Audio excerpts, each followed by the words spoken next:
Conduct of Business Regulations 2002 was promulgated, which mandated the creation of the State Advisory Committee to advise the TNERC on policy, licensing, quality of service and consumer protection.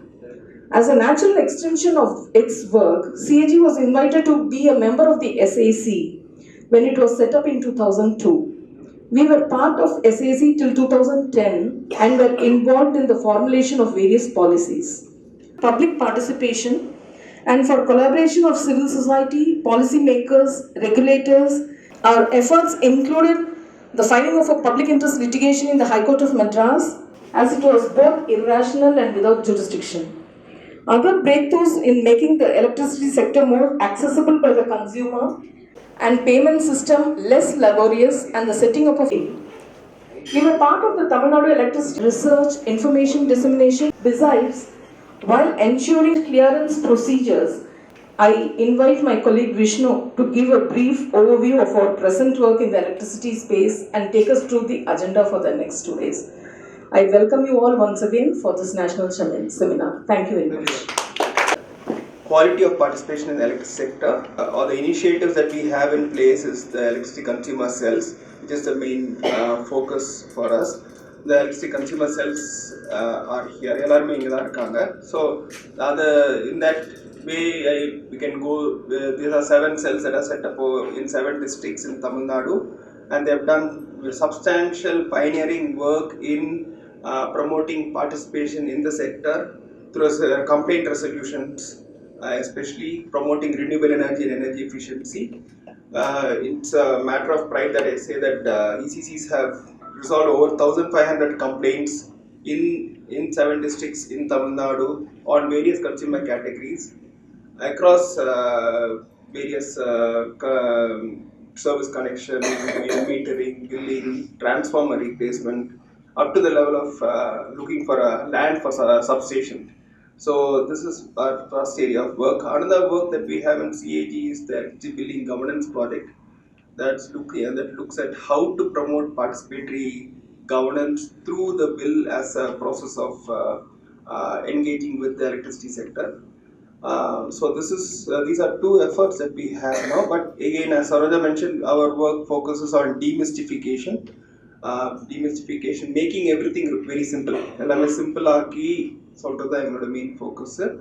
And to build capacity, training, capacity building தான் என்னோட ஃபோக்கஸ். அப்புறமா இந்த largest number of ஸ்டேக் ஹோல்டர்ஸ்க்கு we have to give the sector பத்தி details, how can we engage further. So in the basis this workshop is, this national conference is placed in. It is called the National Conference on Consumer Engagement in the Electricity Sector. So, increasingly, consumers the generation, their process of how they dictate the terms of the sector. For example, we have the power to generate and consume by ourselves, and not depend on the tangent co or anybody else. Then there are ways consumers can be part of the sector in terms of livelihood, in terms of putting up large-scale wind power plants. So third aspect where the sector actually kind of gives complete power to the consumer is basically through energy efficiency, conservation, passive buildings. So these are places where where we change our behavior, our behavioral patterns, our behavioral structure, ways in which we do things to promote consumption, reduce consumption of electricity, while at the same time lessen our dependence on the electricity sources that we have, and promote renewables also. Last is where the actually consumers will play a greater role and will have more say in the sector is the part of emerging technologies, electric vehicles. Like somebody like Veer has come from looking at blockchains. So I also forgot to mention that Rasika will talk about electricity markets. Markets are an important role in which the centralized form of electricity is now moving to how markets will function. So then you have blockchain technologies, then you have energy management systems and applications where consumers are given the prime role to control their own the way they see consumption patterns developing. Then I think final this whole sector is then needs to look at how the future will look like. Future of the sector in terms of its engagement, future of the sector in terms of its evolution. I think that's more important because what is everybody talks about 2030, but nobody. I thought let me put it at 2040. So 2040 la enna eppadi irukum in the sector. That is the focus of the second day's thing. And how will the sector look like, and what will be its evolution? So 2040 la probably there could be substantial change. You could have wireless electricity, for example. I don't know, but that's something. So the theme of this whole conceptually, this is the way the national conference is structured. I think one more thing is we are CAG is part of a larger initiative. So this national conference is then within a larger initiative of CAG, which we are doing at World Resources Institute, Oracle Consulting, and a CAG as is called Sustainable Energy Transformation for Tamil Nadu. I think the efforts of WRS and ABC's support is gratefully acknowledged to move for this conference. Thanks. Mr. Anurag Mishra. Anurag, yeah. Kanika?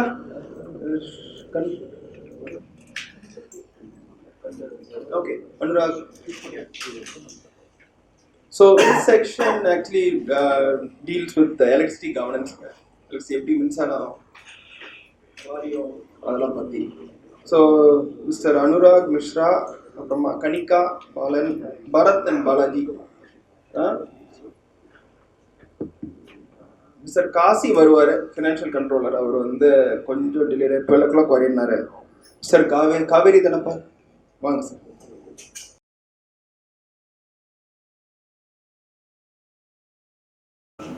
The initiative that we have started in Rajasthan, which we are calling capacity building of electricity consumer. To start with my introduction, I'm Anurag Mishra. I'm associate fellow with Kutch International. It's a consumer organization in Rajasthan and based out of Jaipur. This project is supported by the project that I'm going to talk about. It's supported by our implementation partner, which is Bas Research Foundation. Speak about the project, what has been the strategy until now, and the issues that I want to highlight even in front of you for further discussion. So we'll move to the next slide. Just a few words about Kutch. We started in 1983, so it's been about 30 plus years. We started with a grassroots communication initiative, which was a wallpaper Gram Gadar in Hindi. And then from there on, we have grown into a strong southern voice in India and throughout the world. And we have offices, 3-4 offices in India, 3-4 centers, and also throughout the world. We have done a number of specific projects in energy sector, which you can see on the bottom. The one that I'm going to talk about is the last one, which is CBEC, capacity building of electricity consumers. Next slide. So I want to begin with the consumer protection and participation framework in Rajasthan, and there are 4 regulations which define it. I'm not going to dwell into the intricacies of those regulations, but the protection framework could be defined by a 4-tiered structure. So there is internal grievance redressal. So the distribution companies have set up toll-free numbers, and they have their local offices where a consumer can go and get their grievances resolved. Then there is second tier, and there is a small bit of confusion, right? Because normally the idea within Electricity Act was that the consumer grievance redressal forums would be independent, but in Rajasthan, these forums are established at the level of different administrative levels within DISCOMs, and there are about 700 plus consumer grievance redressal forums. There is a provision that the commission can appoint independent member within those forums, but all these forums are headed by DISCOM officials. So in conclusion, it can't be called independent.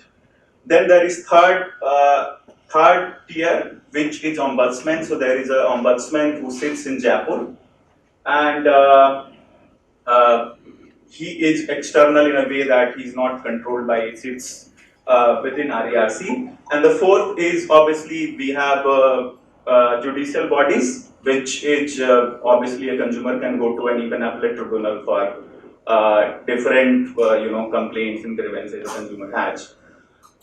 When we started some of the findings, based on our background research, secondary research, what we found that what the consumers were reporting from ground and what the DISCOM was reporting, in terms of SOPs, there was huge discordance.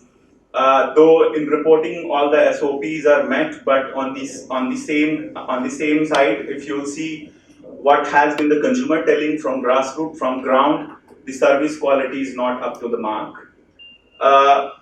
The grievance redressal settlement forums, the way it's structured, there are grievance redressal forums and at all the administrative levels. So starting from the subdivision, division, circle, and all the way to the top to the corporate level, there should be grievance redressal settlement forums, but we hardly found very few places where grievance redressal settlement forums were available at lower levels. They were mostly present at circle level, which is also equivalent to district level. And the meetings, normally the procedure is that the meeting happens, every 6 months. But the last meeting happened on 4th November, this 4th November, but the one prior to that happened in 2015. So you can see there is a huge time gap. Next slide. If you see the consumer participation, this is analysis of RERC orders, around 494 orders from 2008 to 2018. The number of orders related to consumers, especially domestic and agricultural, and even associations, rural associations, is very less compared to the dominance of GENCOs and industrial consumers and transports. Go to next slide. This is about how many orders the Ombudsman has passed. If you see, the body was set up in 2010. Prior to that, there was a structure that the divisional commissioner used to act as Ombudsman, electricity Ombudsman. Since the time of independent office, the number of orders passed went up, and it saturated in 2015. And then from there it has started going down. So there is something wrong, with that authority, or with electricity ombudsman. We'll go to the next slide. So what we did was that when we were starting this project, we invited 14 civil society organizations which have some background of working in electricity sector in Rajasthan, and we asked them, okay, what do you think? What is your role, in terms of participation in electricity sector? So if you'll see the last, bar, almost all of them said that yes, we have a role in participation.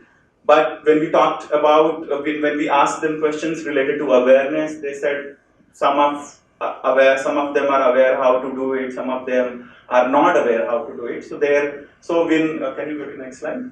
So then we asked them, okay, then what is the kind of support you require, to be efficient, participate with the regulatory governance in Rajasthan? Almost all of them said most of them said that we need a platform. So all the civil society organizations and policy makers, they should come together and form a platform which can interact with the regulatory electricity governance. The second, similar number of CSOs said that they also need training and capacity building so that they can interact with the regulatory processes. Then a couple of other answers, but the two key, support mechanisms that they require, that they suggested that they require, is platform for civil society coordination and training and capacity building. We'll go to the next slide.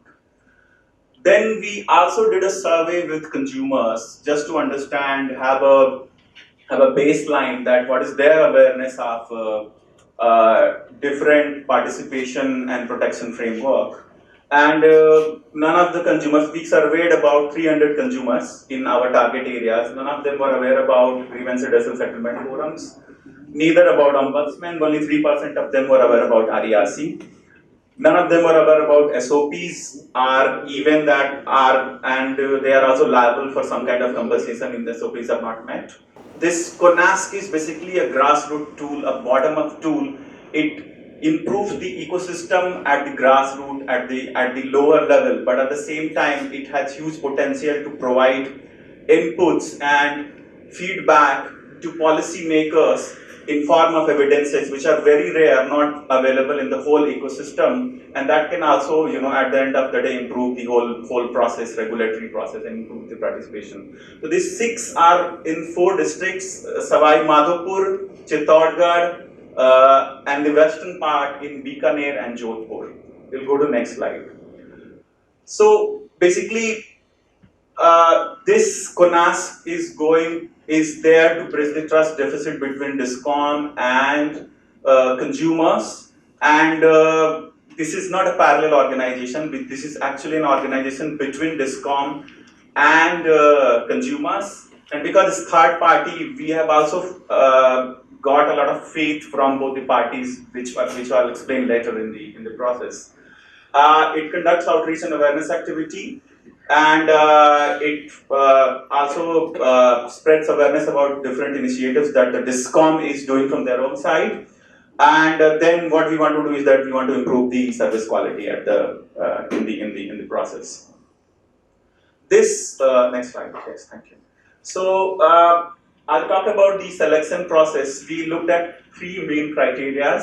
We looked at what is the number of grievances, what is the number of grievances in the target area that we are looking at per consumer. So basically, we wanted to zero down those areas where we are getting most number of consumers, the grievance density. The second was service quality, which is related to grievances, but there are areas where you might have service quality issues, but those are not reported in terms of grievances. So you wanted to take that also in terms of a criteria. And the third was strength of the partner with whom we wanted to work in future. Couple of necessary ingredients that we realized you should have, and this is also after learning of implementing the CONASC initiative. You need to have trained consumer group, trained not in terms of maybe electricity issues, but they need to have some understanding that how to create networks, how to implement a formal process, in the grassroots. DISCOM cooperation, you need, if you want to resolve grievances, you need DISCOM cooperation, and support of media. Some of the challenges, that we have been facing, and I think these could also be challenges since time, perennial. First is consumer behavior. So there are some areas, especially the western part of Rajasthan, where this consumers see electricity not as a service they should pay for. They see it something as a free good, and there is a very strong nexus between the officials and the politicians, and it's very difficult to break that nexus, and that was a challenge that we encountered. Inefficient platforms, because you are going to bank on them. So if you are telling a consumer that, okay, there is a toll-free number you can call and get your problems resolved, and if that toll-free number is not working, then yes, the consumer is going to come back to you and tell you that, yes, you tell me something, but it's not, doing well for me. What should I do? The third one is consumer expectation, and this is consumers are really impatient. There are some cases which is so grave in terms of such that some of them are related to livelihood, such that some are related to their bread and butter, and they want to get their problem. The grassroots issues which are reported by the civil society organizations, normally they share a media article or some kind of evidence that this is the problem they are having in their area. What we do from our side is that we also collect these issues, and we try to get some kind of sense from these issues. At the same time, we also share the orders and petitions which are issued, and also important regulations which are issued by DISCOMs and RERC in a very simpler, manner in vernacular. We'll go to the next one. So just wanted to highlight just wanted to highlight that if you see the number of issues, this is from March to September. There are more number of cases related to infrastructure and safety, and obviously safety service quality, which is already there. There are also a couple of number of cases related to transparency and accountability. We'll go to the next slide. So now I will talk about the complaints that the CONASC registered. So from 20th June to 30th September, we registered 305 consumer complaints. What is noteworthy in this is that there are more cases related to billing and metering, followed by infrastructure. And also a lot of consumers came to us just to ask how to get a new connection. And it would also be very surprising to know that though Rajasthan is also one of the states where Saubhagya portal tells that 100% electrification has been achieved, household electrification has been achieved, but there are few hamlets, especially on the western part, where consumers don't have electricity connection. So there is a disparity between what's reported and what's the actual ground situation. Go to the next slide. This is the awareness generation workshop. So we reached about 3,000 consumers in from 20th June to 30th September through the 6 CONASC cells. Some of the glimpse of the awareness workshops. We try to maintain a good gender balance, so we also try to do workshops with women because they are the ones who, in many of the cases, run the family. So they have better understanding of how much is being paid for electricity. This is the direct kind of target beneficiaries, but we have also trained other civil society organizations and their members. So they have also been reaching to consumer and trying to resolve cases. We'll go to the next slide. This is the engagement with DISCOM officials. So we also engage with DISCOM officials, obviously, if you have to solve the grievances, and also get their help, in terms of how to efficiently resolve complaints as soon as possible. What's noteworthy here is that when we initially started, and in some of the cells, if you'll see, these are 6 cells, which are name of 6 blocks in Rajasthan. When we initially started, we did not have good support at lower level because the understanding within a lower officials would not be very good in terms of a consumer organization implementing such kind of initiative. They would ask you that why are you doing it, but it got better with time, and we conducted about 50 engagements with these officials. We'll go to the next slide. So I'll come to findings. This is the complaint resolution stated. We have resolved about half of the complaints. That also includes cases where consumer did not show any interest in getting their cases resolved, so we closed their cases. We have about half of the total 305 cases that we are still in the process of resolving resolution, which we'll be doing in the next cycle of project. We'll go to the next slide. So I'll come to implementation finding. Like I talked about when I was showing that what is the kind of cases we were getting from through these CONASCs. Most number of cases are related to billing and metering, and what we realized, about 130 out of 305, what we realized was that these cases, many a times these cases would be very much perception based, because the consumer thinks that DISCOM is honest, so and that would also be possible because a lot of times information related to waivers or some kind of scheme that the DISCOM is implementing, the consumer is not aware about it. So maybe the consumer would not be liable for those kind of subsidies or those kind of waivers, but at the same time, if the consumer thinks that yes, I should be getting this would also be a billing case, that would be recorded by CONASC.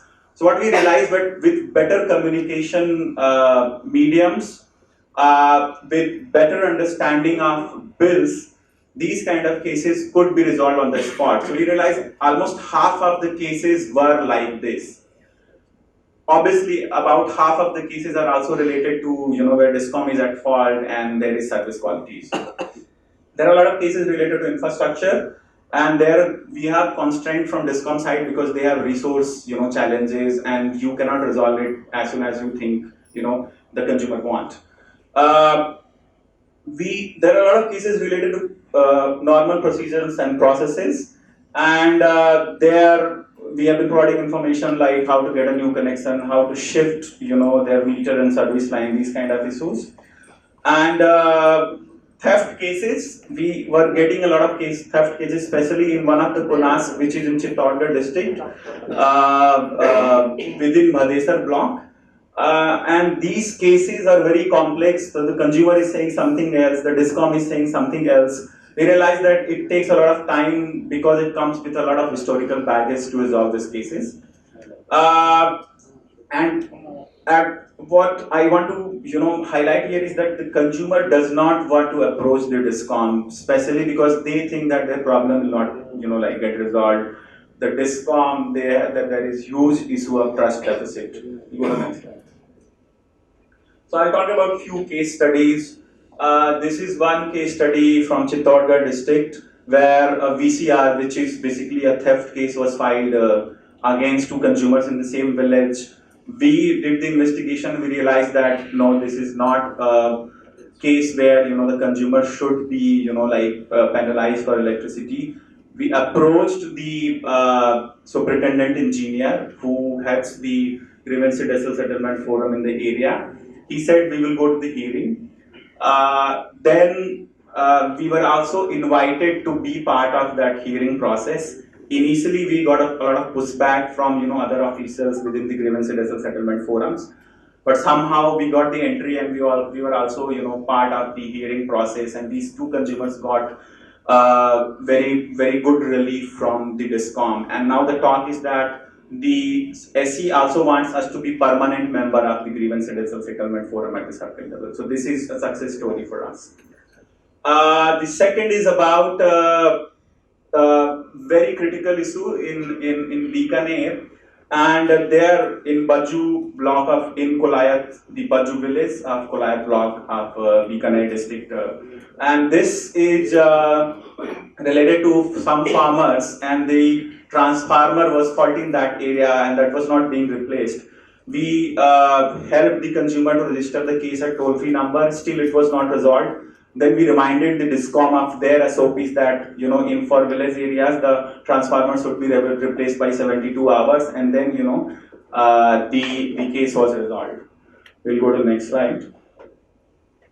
And this is a case where there was a staff which is lineman within Savai Madhupur, and we realized that he was cause of continuous service quality issues in that area, and we zeroed him down. And we kept complaining with the DISCOM. Ultimately, what happened that he was transferred to another area. So at least it's good that he is not at least in our area, but he must be doing the same service quality issues in some other areas. This is a long-term challenge. So yeah. So we'll finish. Last two slides. So last two slides. Can you go to the next slide? So I just want to talk about the impact. A lot of consumers have started using toll-free number, which was there, but the consumers were not using it. Technology platforms, they have also started using it. It has also resulted into behavioral changes and the awareness about the rights, obviously, because we have been doing capacity building, in the target areas have increased. We'll go to the next slide.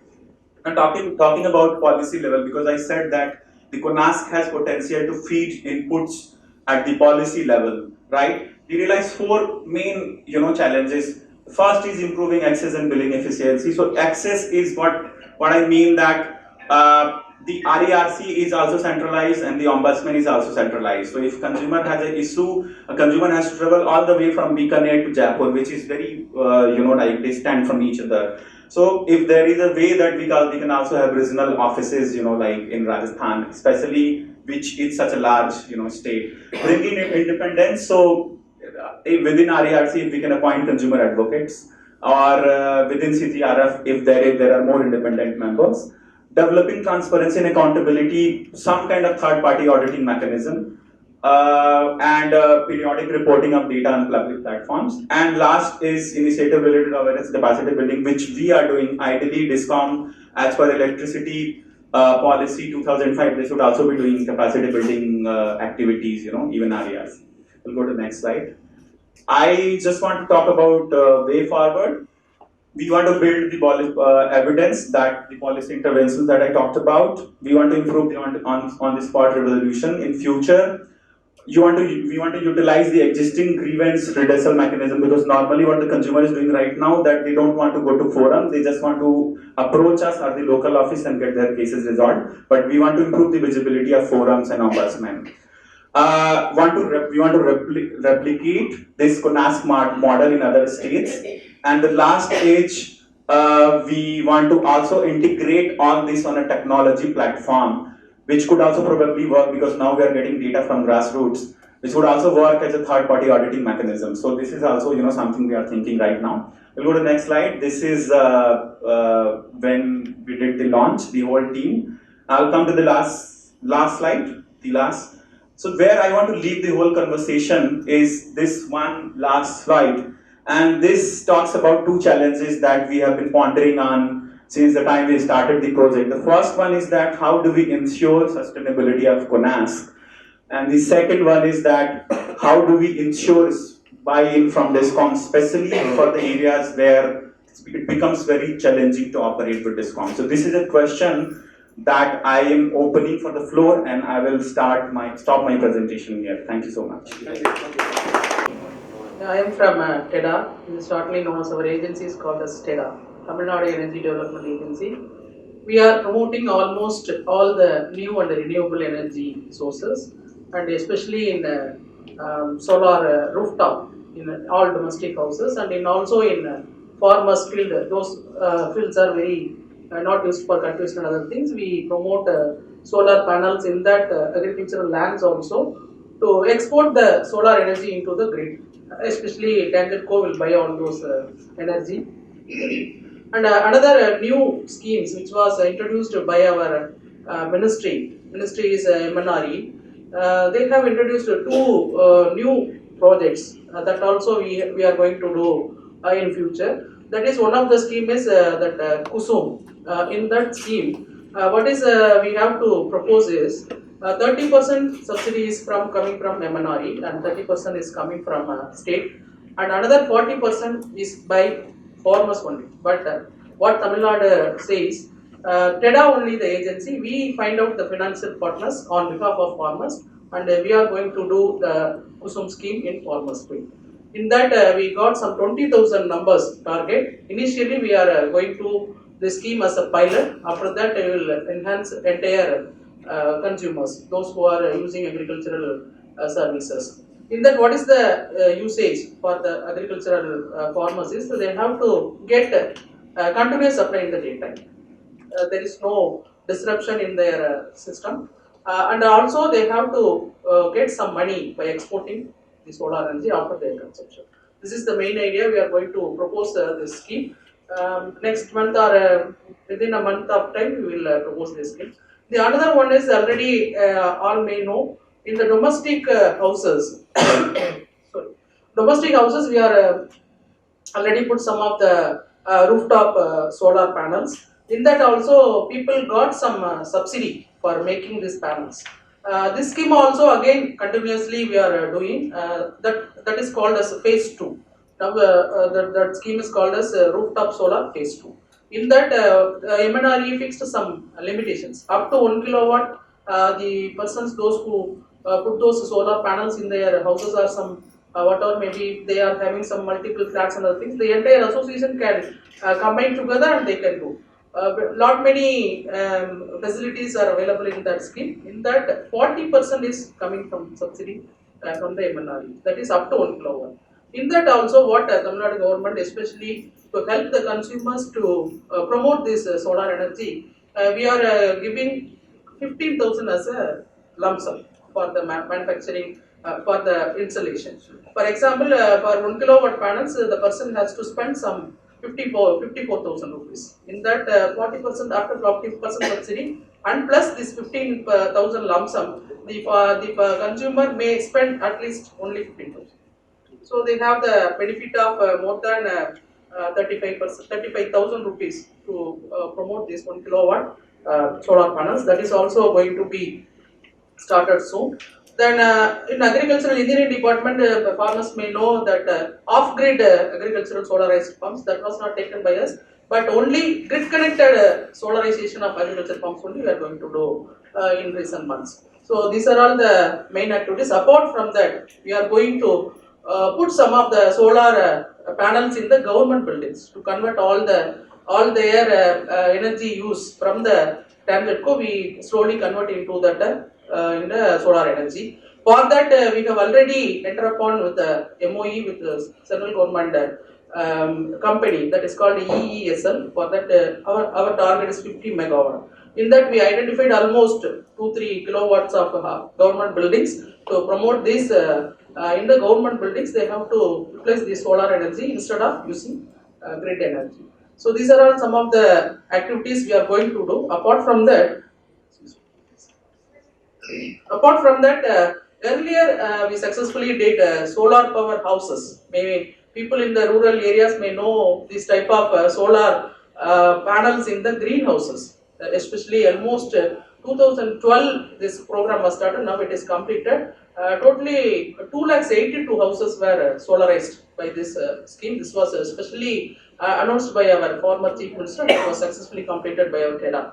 Apart from that, in weavers houses also, weavers also have small houses. So the former chief minister announced the weavers house also to be solarized. In that also we have almost 10,000 weaver houses we have completed. These are all our completed success story. Apart from that, we are going to some of the new schemes what I told earlier. So TEDA means Tamil Nadu Energy Development Agency. This is one of the agency between bridging between the consumer and the government and central government. So we act as a facilitator to promote this solar energy, solar panels in their own houses, domestic houses, or in clients, or in industries, or in education institutions, whatever may be. Apart from that, we ourselves formulated the solar energy policy also that was released by our chief minister by September 18, 2019 solar policy we have released.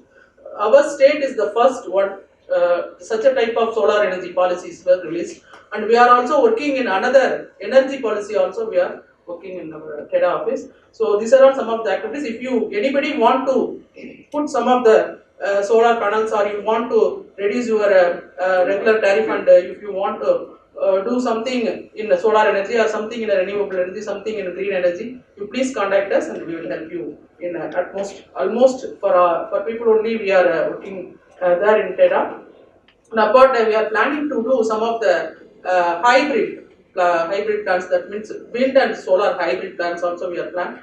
We have some lands in Kayathar, Tirunelveli district. In that land we are going to propose some 60 megawatt like solar hybrid plant that also in pipeline, and we get some of the ideas and advices from NIVI, the National Institute of Wind Energy also. They have also have some of the some office in nearby of our land. So these are all the things we are going to do in solar energy. Nowadays central government also very much interested in doing this type of green energy promotions, because coal is somewhat is very costlier, and somewhat it is very it will cause lot much pollution in entire environment. So central government is very much interested in giving lot many subsidies and lot many help to the state governments to promote this type of green energy. So we are integrating all these state governments wish and central governments wish, and people's need and farmers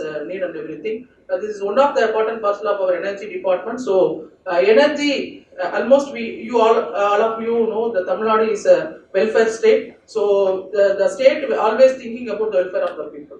So energy in a means of welfare, they have given a lot many methodologies, lot many projects to promote, to help the people in a better way. So I hope this is the activities we are doing here, and this is the opportunity to explain about TEDA, because before my joining, I joined only 2 months back. Before joining, I am also not know what are the things it happened in this office. So after that only I learned everything and I studied everything, and I got all information, and I am ready to help all the people through our projects and other things. Thank you very much. Thank you. Thank you. Thank you so much for being amidst us today. As a token of our gratitude and appreciation, I'd like to ask Mrs. Sarojat. These are CAG's publications, and these are awareness materials that we produced to inform consumers. Next presentation வந்து ECC நம்மளோட ECC presentation தான். I think Bharat and Balaji will present.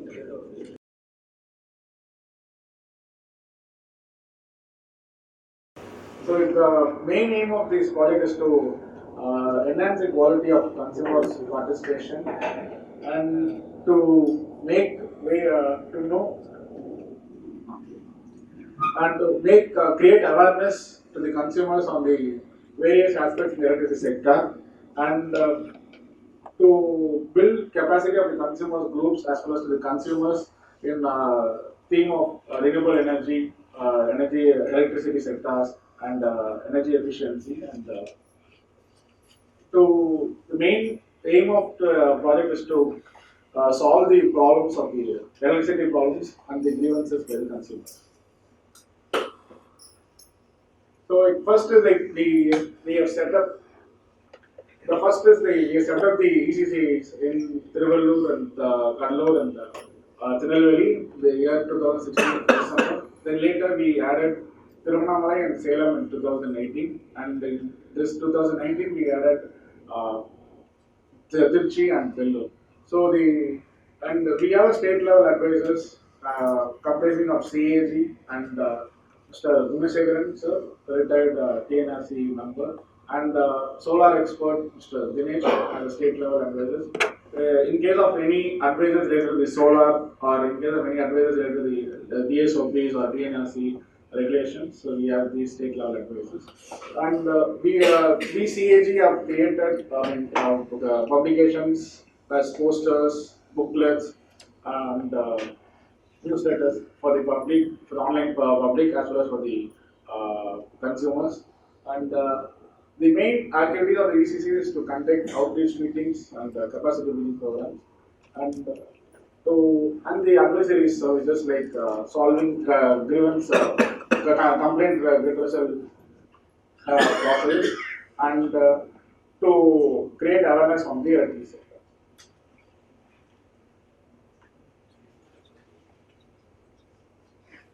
So these are the sales we started in the month of November in Kadalur in 2016, Tirunelveli in 2016, and Tiruvallur in 2016, and Tiruvannamalai in 2018. So all these are civil society organizations on different consumer organizations of three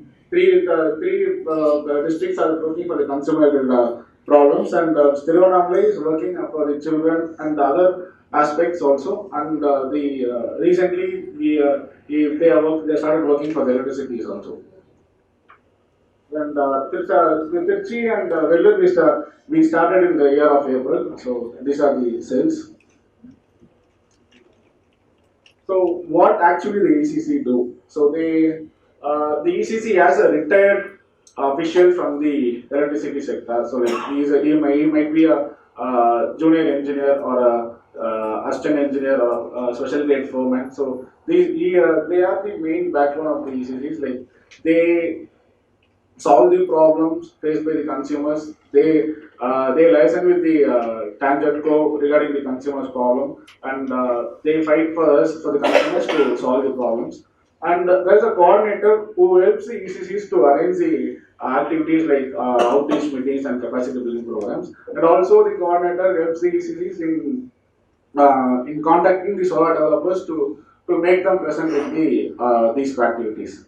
So the main functions of the ECC is to advise the consumer on the electricity complaints, conduct outreach meetings, and conduct capacity building programs, and capacity building programs on energy efficiency, renewable energy, electricity governance, and also to promote renewable energy, especially solar.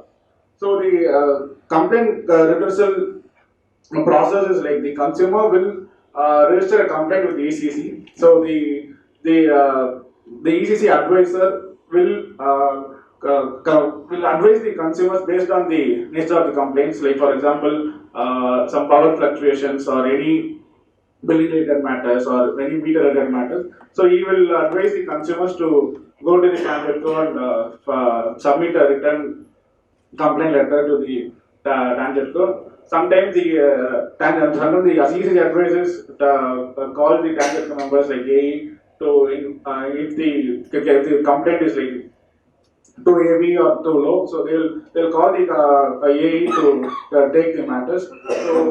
So they also coordinate with the Tangerco to make the complaint resolved.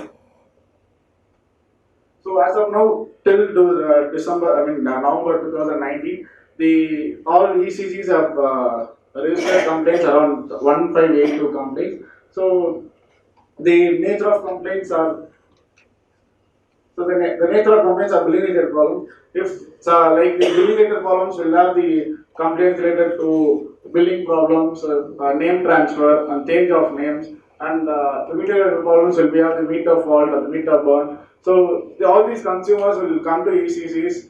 They will ask for the process, like how to draft a letter, like what is the form for this complaint, how to what is the procedure to meet the Tangerco officials. So all these complaints they have asked the ECCs and they have resolved these complaints. So the highest and the topmost is the power quality. We all know that all these seven districts has the power fluctuation problems, and the power fluctuations and the power voltage problems as the highest in numbers. So all the power related problem, the power quality related problems are registered in the all 7 districts. So the consumer categories, like generally the consumers are residential and commercial and small cottages and the handloom cottage industries. So the most of the complaints are from the domestic complaints. So out of this 1542 complaints, the maximum of 1148 complaints are registered by the domestic consumers. So the 226 complaints are registered by the commercial, and the agriculture's complaints are regarding the for the power looms complaints and pump sets complaints. So these are the complaints registered regarding the agriculture, and the local public bodies regarding the street lights and the street posts. So their complaints are regarding the public bodies. So out of 1152 complaints, 67%, that is around 1,146%. So the numbers are registered by the male complainants. So the remaining 391% are registered by the females. Though the outreach meetings and the capacity building meetings programs, female participants are more in the both the programs, but the complaints from the male participants, more from the male participants, and so the ECC activities. So these are the outreach meeting programs. So totally 131 outreach meeting activities have been conducted in 7 districts. So starting from the schools, colleges, small scale industries, self-help groups, resident welfare associations, and the topics would be like agriculture. The topics conversed in those meetings are regarding the agriculture service connections, temporary and new supply connections for domestic consumers. So these are the major topics conversed in those meetings. And the capacity building programs, it has 4 topics. So the capacity building programs will have a solar developer who will showcase the demo kits for the solar rooftops and the other devices which will be a miniature for the rooftop solar, and he will explain the process of installing a rooftop solar. He'll talk about the the subsidies and other issues also. And so out of these many activities, we have reached around 5,000 people. Totally, 5,000 members are from these districts. So we call it as an electricity consumer network. So like these networks are subgroups, kind of groups. So like whenever we conduct a meeting in that place, so these members are informed and they will be coming to the meetings and they will register their problems. So the renewable energy, the solar, rooftop solar will be taken by Balaji. So, good morning. For regarding the renewable energy part, as mentioned by Bharat, ECC took on great effort to bring all the solar developers to the meeting for all the meetings, outreach meeting, whether it is outreach meeting or consumer focus meeting or a capacity building meeting program. So, the solar developers will attend the program and demonstrate what is the solar energy, how it is working, what is the benefit for putting up a solar in the roof, in a house or a commercial buildings, or how we can use it in the agriculture pump section. So for this thing, so ECCs are maintaining a database during the outreach meeting who are all the consumers who are approaching them for inquiring regarding the solar, for example residential consumers or agriculture consumers. So for 74 consumers have been, so far total of 74 consumers regarding the residential have inquired about the rooftop solar and 133 consumers inquired about the agricultural pump set. So ECC took an effort to meet the developers and link with them to assure them to get a clarification on how to install and all the things regarding the solar energy. So each ECC is conducting the outreach meeting as well as the capacity building meeting to visually represent it. Each district has its own dimension, so they are put in great effort to pull all those nook and corner of each district. For example, this is the Kadalur district. They have started in 2016. They have reached almost all the areas, each taluk from village to the town level, all the things. And Tirunelveli, this is the most biggest, larger in area specifically, so they have reached almost the villages as well as the taluks, interior villages also, and Tirunelveli as well as Tiruvallur, then Tiruvannamalai. So again these Tiruvannamalai as well as Vellore, Trichy are started in 2016, so they have reached almost out about their capacity. In Salem, they have reached almost in the villages as well as in the towns.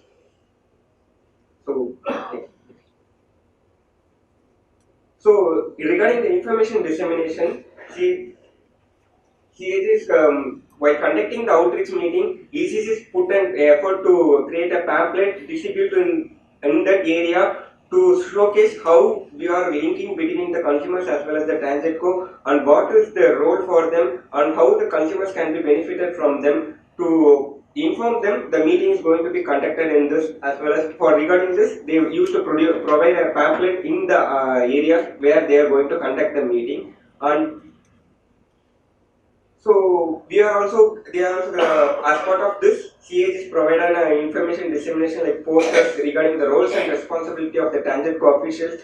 This has been roles and responsibility of the TANGEDCO officials and what are the powers sanctioned to the officers in TNEP, and the regarding, as ma'am said earlier, net feeding mechanism for installing the rooftop solar as well as the agriculture pump sets. What is the mechanism involved in it? How a consumer should know about how it is working, and what is the process for installing a rooftop solar. And apart from this, to save energy, that means to conserve the energy, we are also given certain steps to how we can conserve the energy through the behavioral practices and tips to reduce our electricity bill. These are all the posters designed by CAG and kept it to all the ECCs. They are giving to where the meetings is going to be held. They are providing this information to the participants, who are the consumers as well as.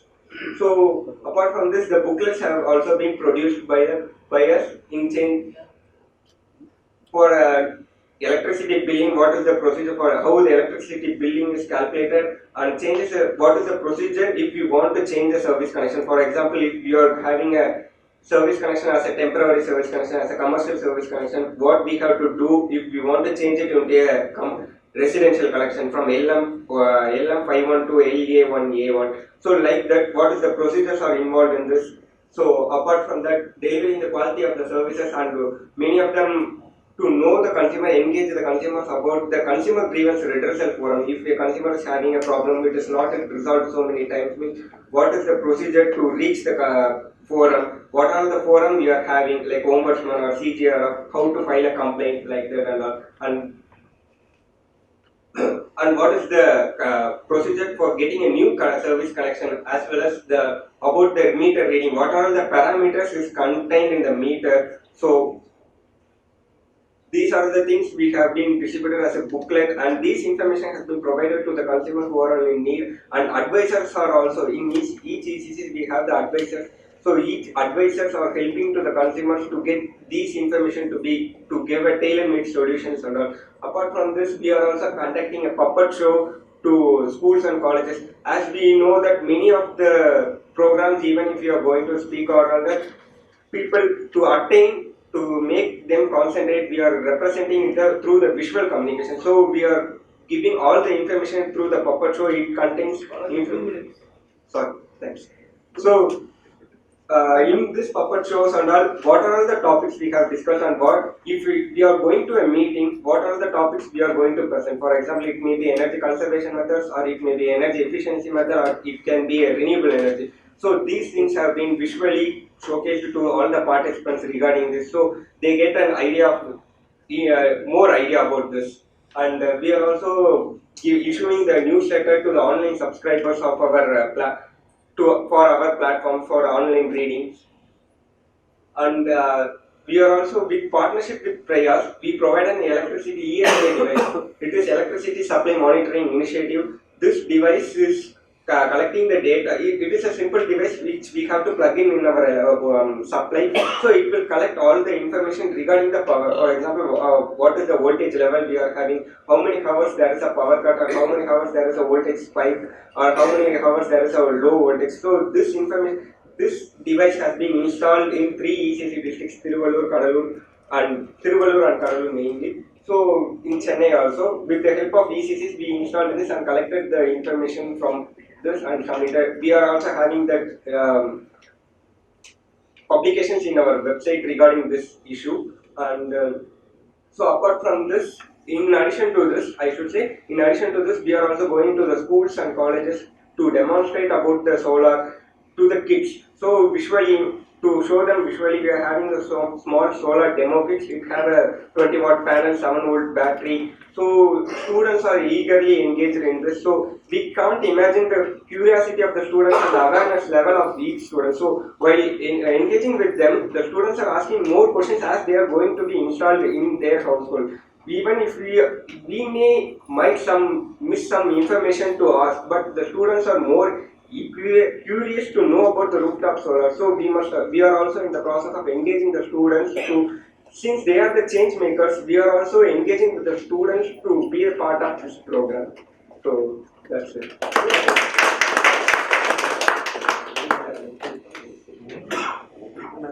Thank you very much. I think Sarada mentioned the Rajasthan initiative and ECC initiative was more or less similar. We kind of expanded the scope. That's the thing. I'd like to ask Kanika to speak on the UP experience of this. This is also slightly similar to the slightly different but similar.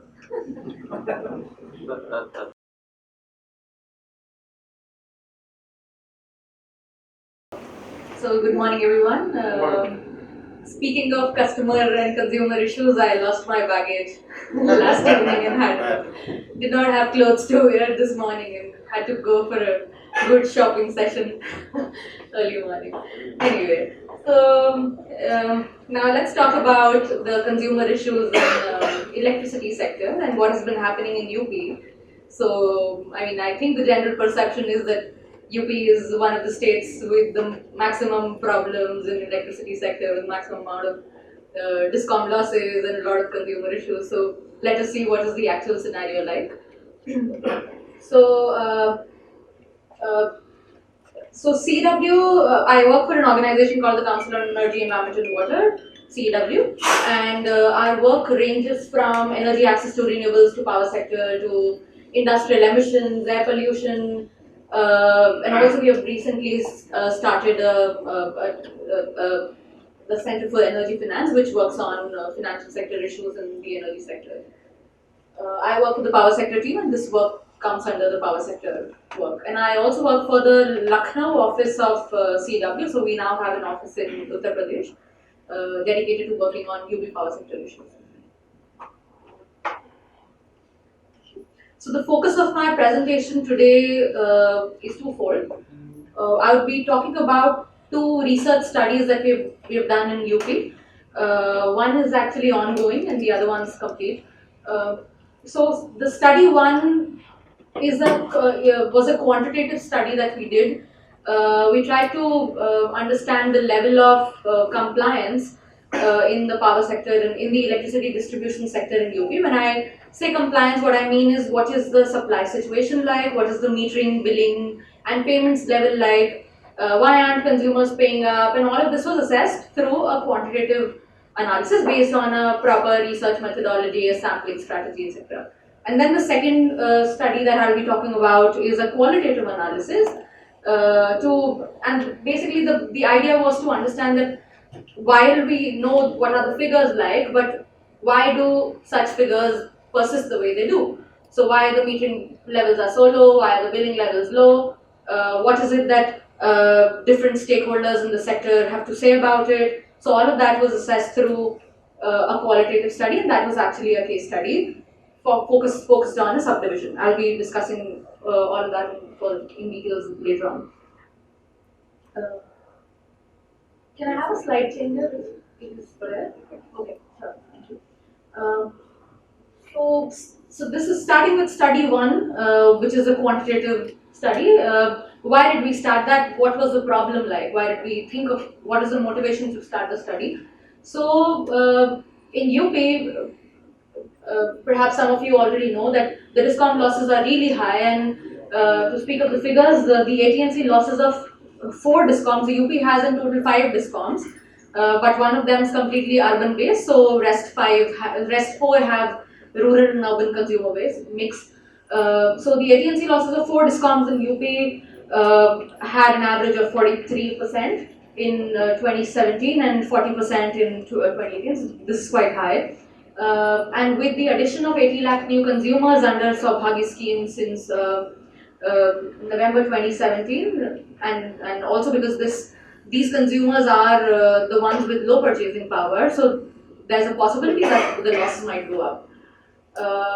Also, the discoms weren't able to fulfill the 24/7 Power for All scheme's objective, under which they were supposed to provide electricity to all consumers except agricultural 24/7 supply by as of October 2018, but the target was not achieved. So in several parts we still don't have 24-hour supply. So considering all of this, we thought that it was important to do a study and assess why are the discom levels so high. Just move back. Sorry. Next slide. Sorry, I'm just standing.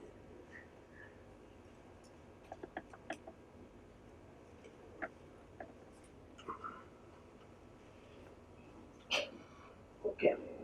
Yeah, and the situation is not that the discom wasn't doing anything about it. A lot of efforts are being made, but most of the policies adopted to reduce discom losses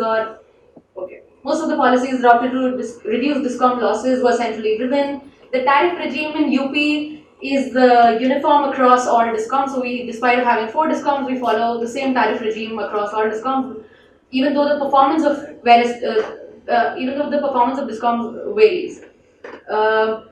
Also, the discom's efforts towards curbing losses has been very conventional. So it has been very technologically oriented. It has been very oriented towards introducing policies and then just asking the meter readers to get the bills on time. No incentives are being provided. There's no strategic approach to introduce behavioral change as something that is being followed.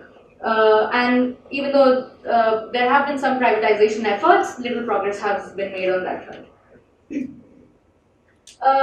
So what is the research focused on? There were 3 research questions. How significant is hard theft and metering, billing and collection loss and overall discom loss? So basically, what is hard theft?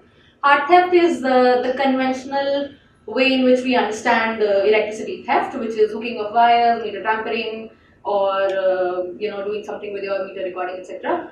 The way it is understood in the Electricity Act.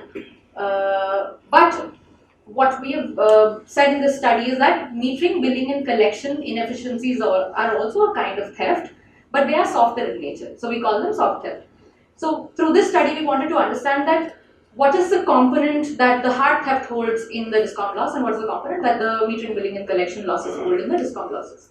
So that was research question number 1. The question number 2 was what determines consumer compliance? What role can discom play in improving consumer compliance? So what are the factors governing the behavior of consumers in the system?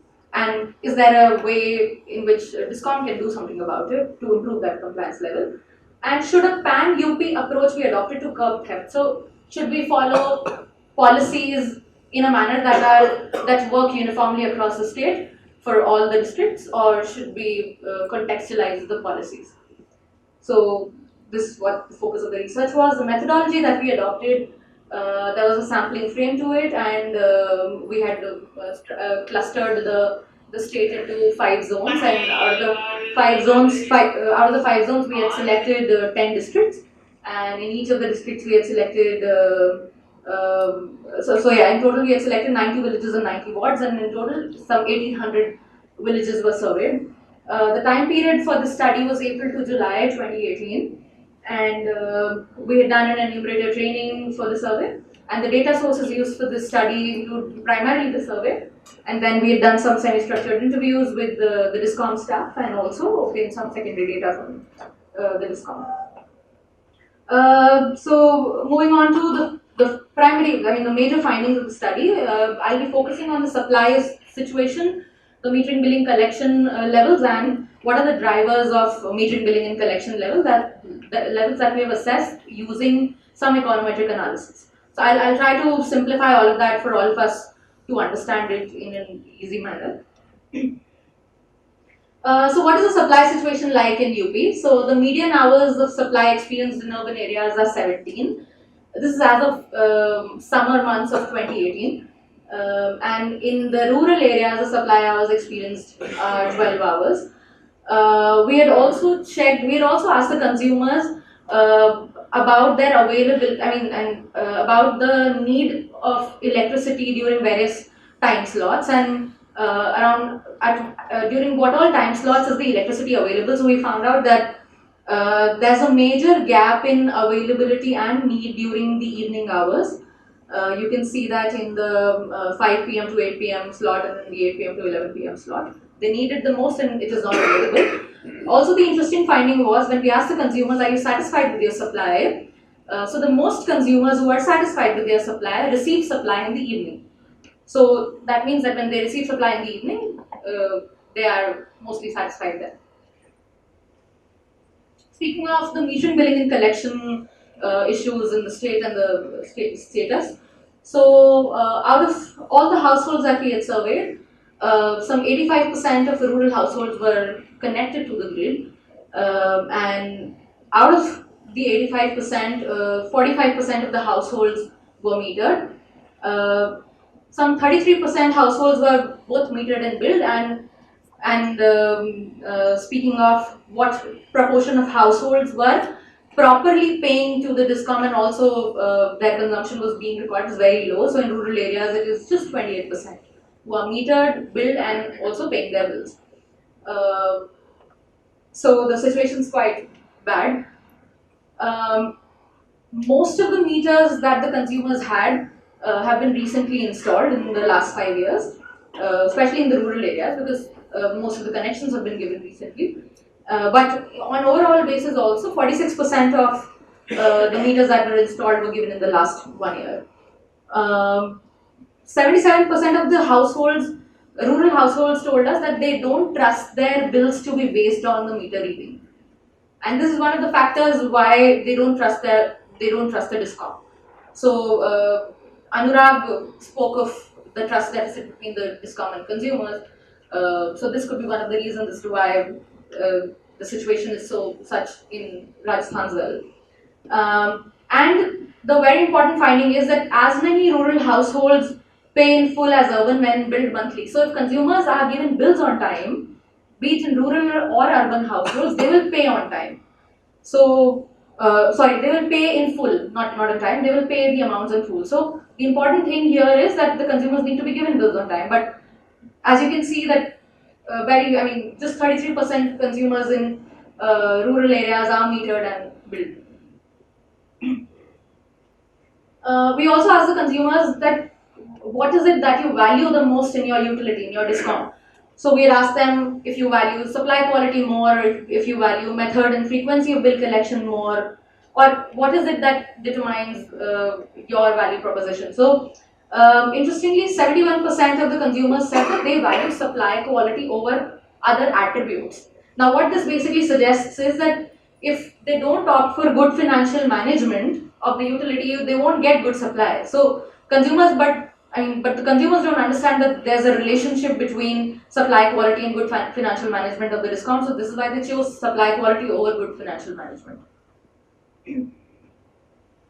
So yeah, this suggests lack of awareness amongst consumers and their lack of understanding. Then through some econometric analysis, we tried to assess what all are the factors and the drivers of timely bill payments and proportion of bill payments done by consumers, and we looked at their education levels, we looked at their age group, the type of area they belong to, and their understanding of the level of corruption among the discom, etc. And we found out that when it comes to payment frequency, timely payment, so then level of education, unavailability of electricity during evening hours, their level of trust in the utility company, corruption among linemen, corruption in discom, and frequency of receiving bills. These are the variables that showed some significant values and showed some strong relationship between in determining the payment frequency. And same goes for the extent of payment. You can see the variables that we found out through the econometric analysis. The level of education should be high or low? Level of education. Yeah, higher the level of education, higher was the payment frequency, and same for the extent of payment. So, we also asked the consumers about how much do they trust the utility, the office, various agents of the discom, and the consumers around themselves, if they trust their peers. Basically, the motivation to study this came from literature, and literature basically suggests that consumers would comply when they would trust the discom, the agents of the discom, and their peers. And when they would see the other people complying, that is when they would also comply. So the red mark shows distrust levels, and the blue mark shows trust levels, and the white is neutral. And there's also a don't know thing. So you can see that most of the consumers don't trust the discom agents or the state government.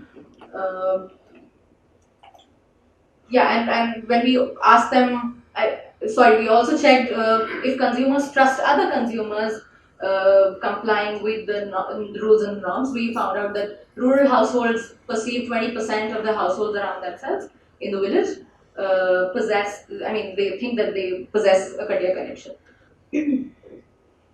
So what is the conclusion of the study? What were the major recommendations? So clearly it was found that soft theft has a major contribution in discom losses over hard theft, and we feel that the problem of hard theft is overstated by the discom. So when you go to the discom and ask them, sir, why do you think the losses persist? They would say that it is mostly due to electricity theft, but this is not something that our study suggests.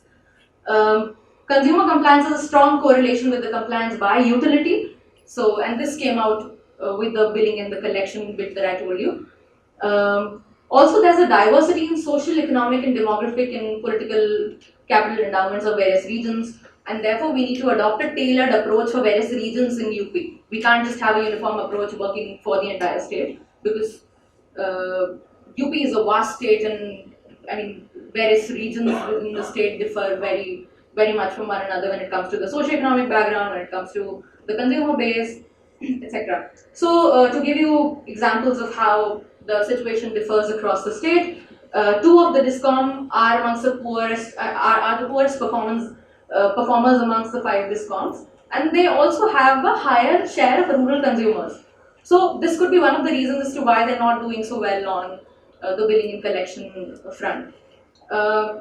Also, the average monthly per capita expenditure of consumers that were falling under one of the DISCOM area, which is the eastern side of UP, Purvanchal, is the lowest. This is all coming from the MPCC figures. This is all the government data that we use. So, the conclusion and the key takeaways of study 1 established the need to do the second study. I will quickly jump to that and try to introduce you to the findings of this second study. Sure. Okay. So why did we feel the need of doing this? Just to give you a base of what did we do the study on. So this is focused on one of the subdivisions in one of the DISCOMs. Subdivisions is a very small area. You can say that an area of some 35,000 consumers in one of the DISCOMs in UP. So, and the DISCOM area that we chose was one of the highest loss-making areas with 45.3%, and this MBBNL area was also performing very poorly when compared to the averages of UP. So, be it metering, be it billing, be it payments, etc.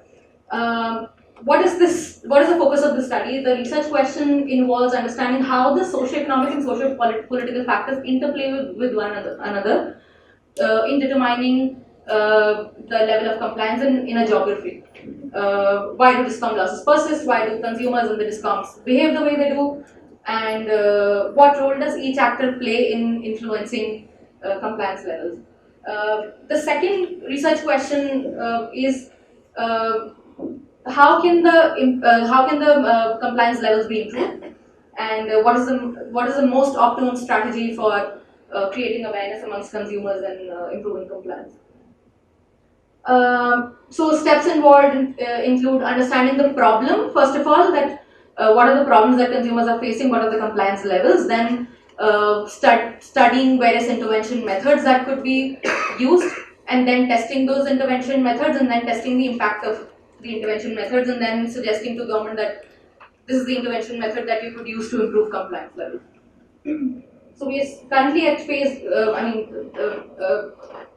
with respect to the study, we are currently on phase 1, the phase 2 and 3 are still work in progress. So very quickly what I tell you is that I'm not sure if all of this is visible. Is it visible to people sitting at the back? This, okay.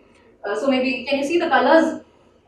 Okay, so what I'll tell you is, the red color basically shows DISCOM area, the yellow color shows a zone within a DISCOM. This is basically to explain the sample of the study. So in very simple terms, the purple color shows you the panchayats, basically the villages and the hamlets that we've studied as part of this work. And the green thing right before the purple one shows you the panchayats that we've studied under this work. So, yeah. Some pictures from the FGDs that we conducted. I will just quickly tell you about the data collection method that we have used. So, since this is a qualitative study, we use focus group discussions and interviews, qualitative interviews with the stakeholders as a data collection method. The study was recently done in October and November month. And in total, we studied 10 villages and 5 hamlets. I would quickly jump to the findings. So we looked at the electrification level. So while most villages and hamlets were electrified, the household electrification situation was not very good in some of the hamlets. hamlets is something that are not even considered a unit of study by the census or even by the Saubhagya data. So it is not studied as a unit by the government data. So the electrification levels were quite poor. The issues, the consumers had also faced a lot of issues in getting the Saubhagya connections. So some of the households in some of the hamlets said that they were denied connections because the DISCOM people and the tendered agency said that they did not have the resources to give them connections. Also under the Saubhagya scheme, connections were to be given on the basis of the socio-economic situation of the household. And accordingly it was to be decided if the consumers will be charged of the meter rent or not. But the subdivision that we selected over there, regardless of their socio-economic background, all households are being charged of the meter rent. Okay. I'll quickly jump to the important findings. The supply situation is such that the DISCOM says that it is supplying 23 to 23 and a half hours of supply to consumers, but consumers say that they are only receiving 20 to 22 hours, and a lot of supply is not received by the consumers because there are a lot of faults on in this subdivision. This is not scheduled. These are not scheduled outages. These are unscheduled outages, and they mostly happen due to transformer burnouts or due to line faults or due to the repair time taken by the DISCOM staff. The metering, most of the households in the area that we studied were metered, but in two of the hamlets, the metering levels were not as good. Consumers are facing various types of metering issues. They suspect their meters to be running fast, or there's no display of meter reading, or meters are burnt out. I'll quickly come to this figure. So basically the issues that consumers are facing with the metering is fast running meters, no display of reading, meter burnouts. And what this results in is incorrect recording of consumption.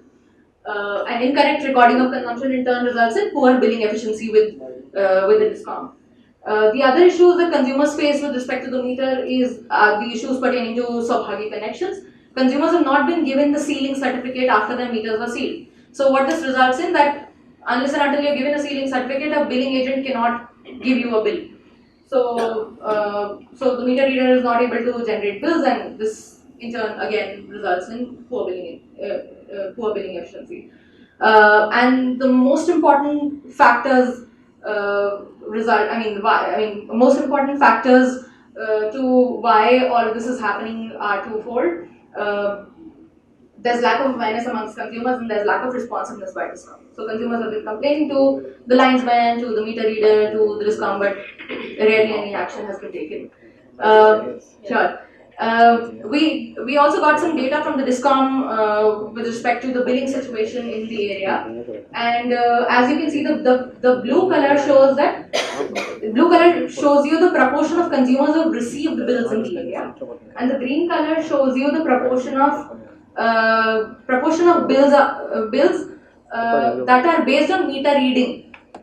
So you can see that the proportion goes up in the month of August, and then it goes down again. So when we inquired the DISCOM about the reasons, they told us that a lot of meter readers have quit the jobs. They don't have the motivation to perform, and therefore they're not being given their salaries. So this is why the billing situation has gone down. So this gives you some idea about the political economy situation and what role the stakeholders play in defining the level of compliance. Poor billing efficiency in this area is mostly due to four reasons. One is the meter readers are not visiting some of the villages at all, and we found out that these are 3 villages in our sample.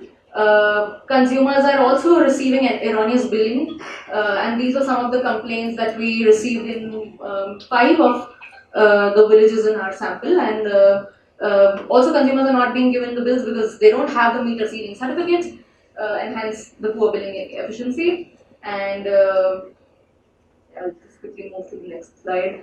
I've already spoken about the meter reader's salary, and they've to put things into perspective, they're paid ₹4 per bill, and their average daily earning is about 210 rupees, amounting to a total of 6,000 rupees only in a month. So that's too low for a meter reader to go to various rural parts and get the billing done on time, and this has resulted in attrition.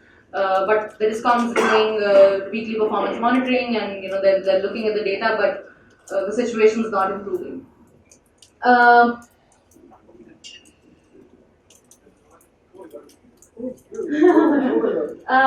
Okay, I'll just sure. I'll just the last two sections. There's also a payments thing that I've covered, but I can just tell you that more than 50% of the consumers are not paying up in the rural area that we had studied, and this is mostly due to the intermittent income with the consumers there, and also because they're not receiving bills. So why would they pay? So the root causes of all the problems are twofold. There's lack of awareness and there's responsiveness, and to test this we had the lack of awareness was tested with respect to 4 aspects. We had asked the consumers about their awareness with respect to billing elements. This is some work, this is about UP. Pavitra later today would be talking about the experience of people's awareness, consumers' awareness of billing elements in Tamil Nadu. So you can draw parallels.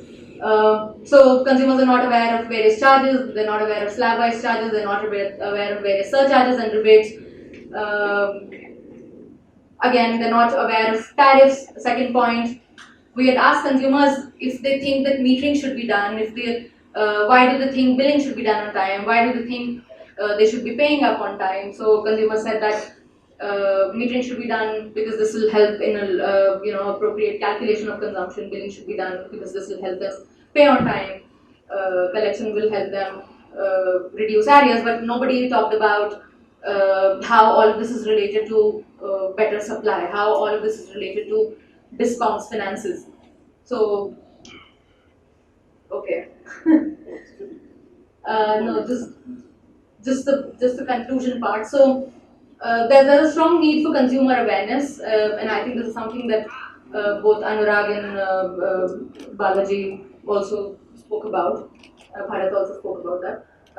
There's a need to bridge the trust gap between DISCOM and consumers, and there's a need to improve billing and payment infrastructure. So now CW is trying to focus on the first 2 recommendations, and as part of the second phase of the study, we want to test various intervention methods to improve consumer awareness, and also see if we can bridge the trust gap between the DISCOM and consumers.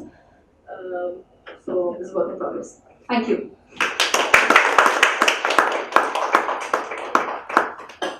Thanks, Kanika. So kind of gels very well with the work. So Mr. Kasi speak about financial and technical intervention. He's not here right now, but he'll come after 12. Mr. Kaveri then, sir. So we'll move to the consumer part of the work of this mini section is over. So we'll look at the sectoral aspects. So Mr. Kaveri then President Tamil Nadu Vyavasaya Sanghalikin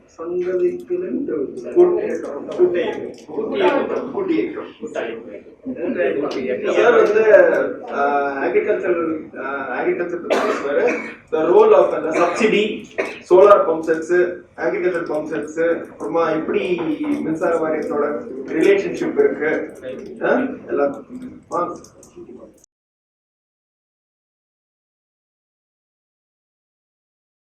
அனைவருக்கும் வணக்கம். முதல்ல நான் சிஐசிக்கு நன்றி சொல்லிக்கிறேன். பொதுவாக நாங்கள்லாம் கூட்டங்களில் கலந்துக்கும் போது பார்த்தீங்கன்னா ஒரே சத்தம் சலசலப்பு இருக்கும். காலையில் துவங்கி ஒரு இருமல் சத்தம் கூட இல்லாமல் ஒரு அவை நாகரிகமாக நடக்கிறது ரொம்ப மகிழ்ச்சியாக இருக்கு. எனக்கு அதில் இன்னொரு சந்தேகம் என்னன்னா, உண்மையிலேயே தெரிஞ்சு கேட்டுக்கிட்டு இருக்காங்களா இல்லை கேட்டுக்கிட்டு இருக்கிற மாதிரி நடிச்சுக்கிட்டு இருக்காங்களான்னு எனக்கு ஒரு சந்தேகம். ரெண்டாவது, எனக்கு இன்னொரு சின்ன வருத்தம்னு சொல்ல முடியாது. எனக்கு தமிழ்ல பேசினா ரொம்ப பிடிக்கும். நான் எப்படின்னா சாதாரணமா தமிழ்ல பேசும்போது பாதி பேர் தூங்கிடுவோம். அதுல ஆங்கிலத்துல பேசும்போது என்ன நடக்கும் அப்படின்னு பாத்தீங்கன்னா, தெரிஞ்ச மாதிரி தலையாட்டிக்கிட்டு தான் இருப்பாங்க தவிர பாதி பேர் தூக்கத்துல தலையாட்டுறது தான் நிகழ்வு எனக்கு தெரிஞ்ச வரைக்கும். ஆனா இந்த அவையை பொறுத்த அளவுக்கு எல்லோரும் கொஞ்சம் ரொம்ப ரொம்ப அறிவாளிகளா இருப்பாங்கன்னு நான் நினைச்சுக்கிட்டு அந்த வகையில எனக்கு தெரிஞ்ச ஒரு சில விஷயங்கள் அதை மட்டும் பகிர்ந்துக்கிறேன். இந்த பகிர்ந்துகிற விஷயங்கள்ல உங்களுக்கு எவ்வளவு இதுல நீங்க எடுத்துக்கக்கூடிய உங்களுடைய நீங்க பரிந்துரை கொடுக்குற விஷயங்கள்லையும் சரி, நீங்க விழிப்புணர்வை ஏற்படுத்துற விஷயங்களையும் சரி, எங்களோட விஷயங்கள் கலந்துக்கிற விஷயத்த கொஞ்சம் நான் பகிர்ந்துக்கிறேன். ஆனா அதுக்கு முன்னாடி எப்போ ஒரு அரசாங்கம் ஒரு திட்டத்தை கொண்டு வந்துச்சுன்னா அந்த திட்டம் வந்து பின்னால அதுக்கு ஒரு பெரிய எதிர்வினையை உண்டு பண்ணும் அப்படிங்கிறதுக்கு இந்த அக்ரிகல்ச்சர் செக்டர்ல எங்களுக்கு கொடுத்துக்கிற அந்த போர்வெல், அதாவது பாத்தீங்கன்னா ஆழ்குழாய் கிணறு எடுத்து அதுல இருந்து கரண்ட் மூலியமா நம்ம எவ்வளவு பண்ணிக்கிறோம் அப்படிங்கிற விஷயத்துல மட்டும் உங்கள்ட்ட ஒரு சில விஷயங்களை நான் பகிர்ந்துக்கிறதுக்கு முன்னாடி, ஒரு கிராமத்துல ஒரு பெரிய பழமொழி ஒண்ணு உண்டு. அது எப்படின்னு கேட்டீங்கன்னா, சம்பாதிக்கிறத விட செலவு பண்ணாம இருக்கிறது சிக்கனம். அது சம்பந்தமா புரியுதுங்களா என்னன்னு? சம்பாதிக்கிறத விட செலவு பண்ணாம இருக்கிறது சிக்கனம். அதுக்கு உதாரணம் பாத்தீங்கன்னா, ஒருத்தர் 100 ரூபாய் சம்பாதிக்கிறாரு, 110 ரூபாய் செலவு பண்ணாருன்னா அது எப்படி இருக்கும்? அதுதான் அந்த விஷயம் தான். அதனால அதுக்காக ஒண்ணுமே செய்யாம இருக்கக்கூடாதுங்கிற நோக்கம் இல்ல. அந்த விஷயத்துல இப்ப நமக்கு அப்படித்தான் இப்ப மின்சார வாரியம் போயிட்டு அப்படிங்கிற ஒரு தகவல் கொண்டு வந்துட்டு, ஏன் முதல்ல அரசாங்கம் இந்த போர்வெல் சிஸ்டத்தை முதல்ல ஊக்குவிச்சுது அப்படிங்கறத முதல்ல உங்களுக்கு தகவலை பகிர்ந்துக்கிறேன். கிட்டத்தட்ட தமிழகத்தை பொறுத்த அளவுக்கு ஒரு 40 லட்சம் ஹெக்டேர் நிலப்பரப்புல விவசாயம் நடக்குது. அதுல இந்த போர்வெல்லால மட்டும் கிட்டத்தட்ட பாத்தீங்கன்னா 17% நிலப்பரப்புக்கு வந்து இந்த போர்வெல் தான் சப்ளை. அதுல தமிழ்நாடு அரசு இந்த வருஷம் பாத்தீங்கன்னா 8600 கோடி ரூபாய் நிதிநிலை அறிக்கை வாசிச்சிருக்கு. அதுல கிட்டத்தட்ட 750 கோடி ரூபாய் வந்து இந்த இலவச மின்சாரம், சலுகை மின்சாரத்துக்கு தான் கொடுக்குது இந்த பட்ஜெட் நிதிநிலை அறிக்கையில. அப்போ இவ்வளவு பெரிய ஒரு ரூபாயை வந்து ஏன் கொடுக்குது அப்படின்னு பாத்தீங்கன்னா, நான் இப்போ வந்து ஒரு 18 லட்சம் பம்பு செட்டுங்கிறது வந்து 1998 நிலவரம். இன்னைக்கு 2019 நிக்கிறோம். கிட்டத்தட்ட பாத்தீங்கன்னா இன்னும் 3 லட்சத்துல இருந்து 5 லட்சம் பேர் வந்து காத்திருப்போர் பட்டியலில் இருக்கிறாங்க. இந்த காத்திருப்போர் பட்டியலில் மின்சாரம் வேணும்னு சொல்றவங்க 1998 இருந்து இன்னமும் வந்து காத்திருப்போர் பட்டியலில் இருக்காங்க. அதுல நானும் ஒருத்தன். சரி, இப்படி இருக்கிற ஒரு சுச்சுவேஷன்ல இந்த கிட்டத்தட்ட உத்தேசமா ஒரு 25 லட்சம் பம்பு செட் அப்படின்னு பார்த்தா கூட அதுல 50% பம்பு செட் இருக்கிற ஏரியா அப்படின்னு கேட்டீங்கன்னா கிட்ட 60% தஞ்சாவூர், திருவாரூர், நாகப்பட்டினம் இந்த டெல்டா ரீஜன்ல தான் இருக்கு. ஏன் அப்படின்னு பாத்தீங்கன்னா, ஒட்டுமொத்த தமிழ்நாட்டினுடைய உணவு உற்பத்தியில 3 இட்லி சாப்பிட்டீங்கன்னா 2 இட்லி உற்பத்தி ஆகிற கேந்திர பகுதிங்கிறது வந்து டெல்டா. 52% ப்ரொடெக்ஷன் இருந்தது. அது கொஞ்சம் கொஞ்சமா அந்த ப்ரொடெக்ஷன் குறைஞ்சி இப்ப 36%க்கு தமிழ்நாடு ரிப்போர்ட்ல இன்னைக்கு போயிடுச்சு. ஆனா இன்னைக்கு பாத்தீங்கன்னா ஆல் இண்டியா அளவுல 110 லட்சம் டன் வந்து இன்னைக்கு தமிழ்நாடு அரசு அவார்டு தொடர்ந்து 6வது முறையா வாங்குது. 6வது முறையா இந்தியாவிலேயே அதிகபட்ச உற்பத்தி திறன்ல 110 லட்சம் டன் அளவுக்கு மேல வந்து உற்பத்தியில மேல போய் அவேர்னஸ், அதாவது இந்திய அளவுல இருக்கக்கூடிய அளவுல வேளாண்மை துறை மூலியமா ஒரு மிகப்பெரிய அளவுல ஒரு அவார்டு கொடுக்கப்படுது. ஆனா இவ்வளவு குறைவான விளைச்சலுக்கு. அப்ப இதை விட மற்ற பகுதிகள் எப்படி இருக்கு அப்படின்னு பார்த்தோம்னா, இதுல இந்த நிர்வாக கோளாறுல எவ்வளவு தூரம் இந்த எனர்ஜி சேவர் வந்து வீணடிக்கப்படுதுங்கிறத நான் பின்னால உங்களுக்கு வர்றேன். அதுக்கு முன்னாடி இந்த பம்பு செட் கொடுத்தோட நோக்கம் பாத்தீங்கன்னா, ஒரு காலகட்டத்துல கிட்டத்தட்ட பாத்தீங்கன்னா ஒரு 60-70-80 ரேஷியோல இந்த ப்ரொடெக்ஷன் வந்து பாத்தீங்கன்னா ஒரு மிகப்பெரிய பற்றாக்குறை இருந்தது. அப்ப பற்றாக்குறை இருந்தப்ப உற்பத்தியை வந்து பெருக்கியாகணும், அதே நேரத்தில் கன்சியூமருக்கு தேவையான அந்த நுகர்பொருள்ல மிக முக்கியமான அரிசி கொடுத்தாகணும். அப்படிங்கிறப்ப என்ன பண்ணாங்க, 1000 பாயிண்ட் ப்ரோக்ராம் அப்படின்னு சொல்லி land development bank, cooperative land development bank மூலியமா ஒரு நிலவள வங்கியிலையும் லேண்ட் டெவலப்மெண்ட் பேங்க்லையும் 1000 பம்பு செட் கொடுக்கறது. அந்த 1000 பம்பு செட்னு பாத்தீங்கன்னா விவசாயி எதுவுமே தர வேண்டாம். விவசாயி வந்து ஒரு நிலத்தை மட்டும் காமிச்சுட்டா போறோம், பாக்கி எல்லாம் கொண்டு போய் அவங்களே ட்ரில் பண்ணி போர் போட்டு பைப் போட்டு கரண்ட் எல்லாமே ஃப்ரீ கரண்ட் சப்ளை எல்லாம் அத்தனையும் கொடுத்துட்டு வெளியில வந்தாங்க. அப்ப வெளியில வந்து ஒரு நோக்கம் பாத்தீங்கன்னா இந்த நெல்லை வந்து ப்ரொடக்ஷன் பண்ணி நம்ம வரணும். சரி, ஏன் அப்படி கொண்டு வரணும் அப்படின்னு அரசாங்கம் நினைச்சது அப்படின்னு பாத்தீங்கன்னா 2 விஷயம். இப்ப நீங்க பாத்தீங்கன்னா டெல்டா ரீஜன்ல பாத்தீங்கன்னா ஜூன் மாசம் தண்ணீர் மேட்டூர் அணை திறக்கப்படும், ஜனவரி மாசம் 28ஆம் தேதி க்ளோசிங். இந்த டயத்துக்குள்ளார ஒரு கிராப் தான் போட முடியும் முன்னாடியெல்லாம். அப்ப 2 கிராப் கொண்டு வர்றதுக்கு ஒரு அட்வான்டேஜ். அப்படின்னா 2 கிராப் கொண்டு வந்தாங்கன்னா அந்த குறுவை சீசன் பாத்தீங்கன்னா ஒரு டெல்டாவில் மட்டும் பாத்தீங்கன்னா கிட்டத்தட்ட பார்த்தீங்கன்னா ஒரு 1,25,500 1,75,000 ஹெக்டேர் பரப்புக்கு வந்து குறுவை சாகுபடின்னு சொல்லக்கூடிய ஒரு பம்பர் கிராப் வர்ற கிராப்பை வந்து கொண்டு வர முடியும். அதுதான் வந்து இலக்கா அப்ப நிர்ணயம் பண்ணி இந்த ஒட்டுமொத்த நாட்டினுடைய தேவைப்படக்கூடிய பஞ்சத்தை போக்குவதற்கான ஒரு திட்டமிடுதலை அன்னைக்கு கொண்டு வந்தாங்க. அப்படி ஒரு ப்ரொடெக்ஷன் கொண்டு வர்றதுக்கு இந்த 17% நிலப்பரப்புல பயன்படக்கூடிய போர்வெல் தான் அன்னைக்கு உதவுச்சு. அப்ப ஆரம்ப கட்டத்தில் அது மாதிரி கொடுக்கும்போது இந்த 17% ஏரியாவில் ப்ரொடெக்ஷன் வரும்போது நம்மளுடைய ஃபுல்ஃபில் ஆகிறதுல ஒரு பக்கம் வந்து நமக்கு வந்து உற்பத்தியை மட்டும்தான் பார்த்தோம். இன்னொரு பக்கம் அரசாங்கத்தினுடைய கணிப்பு எப்படி இருந்ததுன்னு பார்த்தீங்கன்னா எம்ப்ளாய்மெண்ட் ஆப்பர்ச்சுனிட்டி. ஒரு ஏக்கர்ல ஒரு கிராப் பயிர் நடந்துச்சுன்னா 83 மனித உழைப்பு நாட்களுக்கு உத்தரவாதம். அப்ப நீங்க வந்து ஒரு ஏக்கர்ல விவசாயம் பண்ணா 83 பேருக்கு கட்டாயமா வேலை என்பது பாத்தீங்கன்னா ஒட்டுமொத்த தமிழ்நாட்டில் ஒரு மிகப்பெரிய பணப்புழக்கம் வருவதற்கு ஒரு காரண காரியமாகவே இருந்தது. அதனாலதான் பாத்தீங்கன்னா எங்க கிராமத்துல சொல்ற பழமொழி என்னன்னா, ஊர்ல விளைஞ்சா ஓட்டுக்கு பிச்சை அப்படின்னா, பிச்சைங்கிறது அர்த்தம் அதுவல்ல. ஒரு இடத்துல ஒரே ஒரு நெல்மணி விளைஞ்சு வெளியே வந்துச்சுன்னா 36 ஜீவராசிகளுக்கு அது உணவா பயன்படுறது மட்டுமல்ல, அதை தாண்டி ஒட்டுமொத்த சுயசார்பு பொருளாதாரம் ஒரு சுழற்சியில வந்துட்டே இருக்கும். இதுக்காக அரசாங்கம் ஆரம்ப காலகட்டத்தில் ஒரு மிகப்பெரிய அளவுல மேட்டூர் அணையினுடைய அதை விட 2வது மிக முக்கியமான அரசாங்கம் செஞ்சதுல 2வது மிக முக்கியமான காரணம், காவிரியினுடைய விஷயம் கொஞ்சம் கொஞ்சமா தோத்து போக ஆரம்பிச்சு. 1992 91 92 தான் சித்தோஸ் முகர்ஜி தலைமையில காவிரியினுடைய வழக்கிற்கு நடுவர் மன்றம் அமைக்கப்படக்கூடிய ஒரு முக்கியமான நிகழ்வு, இந்தியாவிலே ஒரு பெரிய நிகழ்வு நடந்தது. அதுக்கு முன்னாடி வரைக்கும் காவிரிங்கிறது ஒரு வற்றாத ஜீவநிதியா கிட்டத்தட்ட 500 600 250 டிஎம்சி தண்ணீரை வந்து கர்நாடகத்திலிருந்து நம்ம தமிழகத்துக்கு கிடைச்சது. இன்னைக்கு 187க்கு வந்துட்டோம். 187 குறைஞ்சி 181க்கும் உத்தரவாதம் இல்லை. அப்ப காலகட்டத்தில் இந்த பகுதியினுடைய விவசாயத்தை காப்பாற்றி ஆகணும். அதே நேரத்தில் இங்க இருக்கக்கூடிய நுகர்வோருக்கு நம்ம முதல்ல உணவு கொடுக்கணும். இதை சார்ந்து இருக்கக்கூடிய ஒட்டுமொத்த பொருளாதாரம் மீட்சிமை பெறணும். அப்ப மீட்சிமை பெறணும்னா ஒண்ணு அடிப்படையில தொழில்துறை வளர்ச்சி எல்லாம் சொல்றதெல்லாம் ஒரு பம்மாத்து.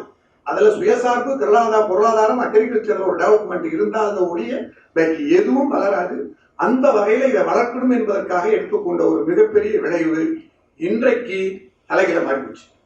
எப்படி மாறி போச்சு அப்படின்னு பாத்தீங்கன்னா, இப்ப நான் இருக்கக்கூடிய நாகப்பட்டினம் மாவட்டத்துல 1,32,000 ஹெக்டேர் கல்டிவேட்டபிள் ஏரியா. அதுல நான் இருக்கக்கூடிய இடத்துல வந்து 11 தாலுகா இருக்கு.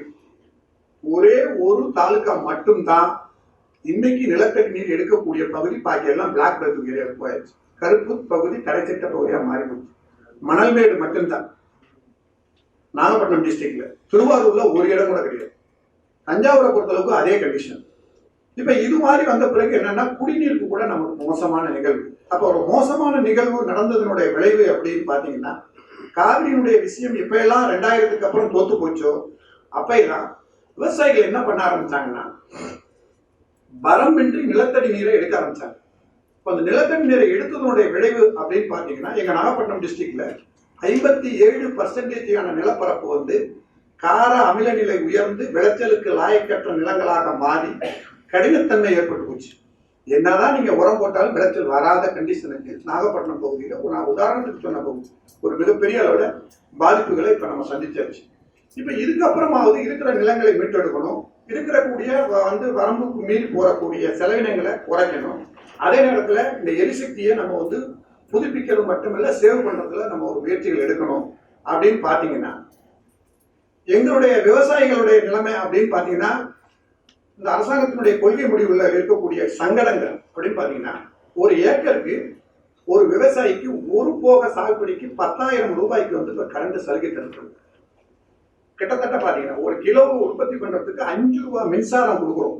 நீங்க கால்குலேஷன் பண்ணி பாத்தீங்கன்னா, ஒரு கிலோ உற்பத்தி பண்ணி அந்த பக்கம் தூக்கி வைக்கணும்னா அதுக்காக 5 ரூபாய் மின்சாரத்தை வந்து கொடுக்க வேண்டிய கட்டாய நிலைக்கு தள்ளியாச்சு. சரி, இதுதான் அப்படின்னு சொன்னா ஃபெர்டிலைசருக்குள்ள போய் பாத்தீங்கன்னா கிட்டத்தட்ட ஒரு ஏக்கருக்கு பாத்தீங்கன்னா கிட்டத்தட்ட 9,000 ரூபாய்க்கு மேல ஃபெர்டிலைசர் மானியம் கொடுக்கப்படுது. அந்த காஸ்ட் அப்படியே கணக்கு போட்டு 2 மினிமம் சராசரி விளைச்சலா 2 டன்னை எடுத்துக்கிட்டு 20,000 கிலோ கணக்கு போட்டு வகுத்து பாத்தீங்கன்னா அதுவும் கிட்டத்தட்ட 4 ரூபாய் 80 பைசால இருந்து 5 ரூபாய் வருது. இப்போ ஒரு காஸ்ட் ஆஃப் பிரைஸ்ல ஒரு கிலோ உற்பத்தி பண்றதுக்கு குறைந்தபட்சம் 30 ரூபாய் இன்னைக்கு நாங்க வந்து கேட்டுக்கிட்டு இருக்கோம். எம்எஸ்பி மினிமம் சப்போர்ட் பிரைஸ் தேசிய விவசாயிகள் ஆணையத்தினுடைய பரிந்துரை அடிப்படையில உற்பத்தி செலவு பிளஸ் 50% சேர்த்து எங்களுக்கு குறைஞ்சபட்ச ஆதரவு விலையா நிர்ணயம் பண்ணணும் அப்படின்னு சொன்னா எங்களுக்கு எந்த சலுகையும் வேண்டாம் அப்படின்னு நாங்க கேட்கிறோம். அப்படி கேட்கிறப்ப அந்த குறைந்தபட்ச ஆதரவு விலையை கொடுத்தா கன்சியூமருடைய நுகர்வோருடைய விசுமதியும் வந்து கூட போயிடும் அப்படிங்கிறது அரசோட பயம். அப்ப அதுக்கு என்ன பாத்தீங்கன்னா ஒரு உதாரணம், இன்னைக்கு போய் நீங்க ஒரு சாதாரண நடுத்தரமான ஒரு நல்ல அரிசி வாங்கணும்னா 45 ரூபா ஒரு கிலோ. ஒரு கிலோ 45 ரூபா அரிசி வாங்கணும்னா 2 கிலோ நெல் வேணும்.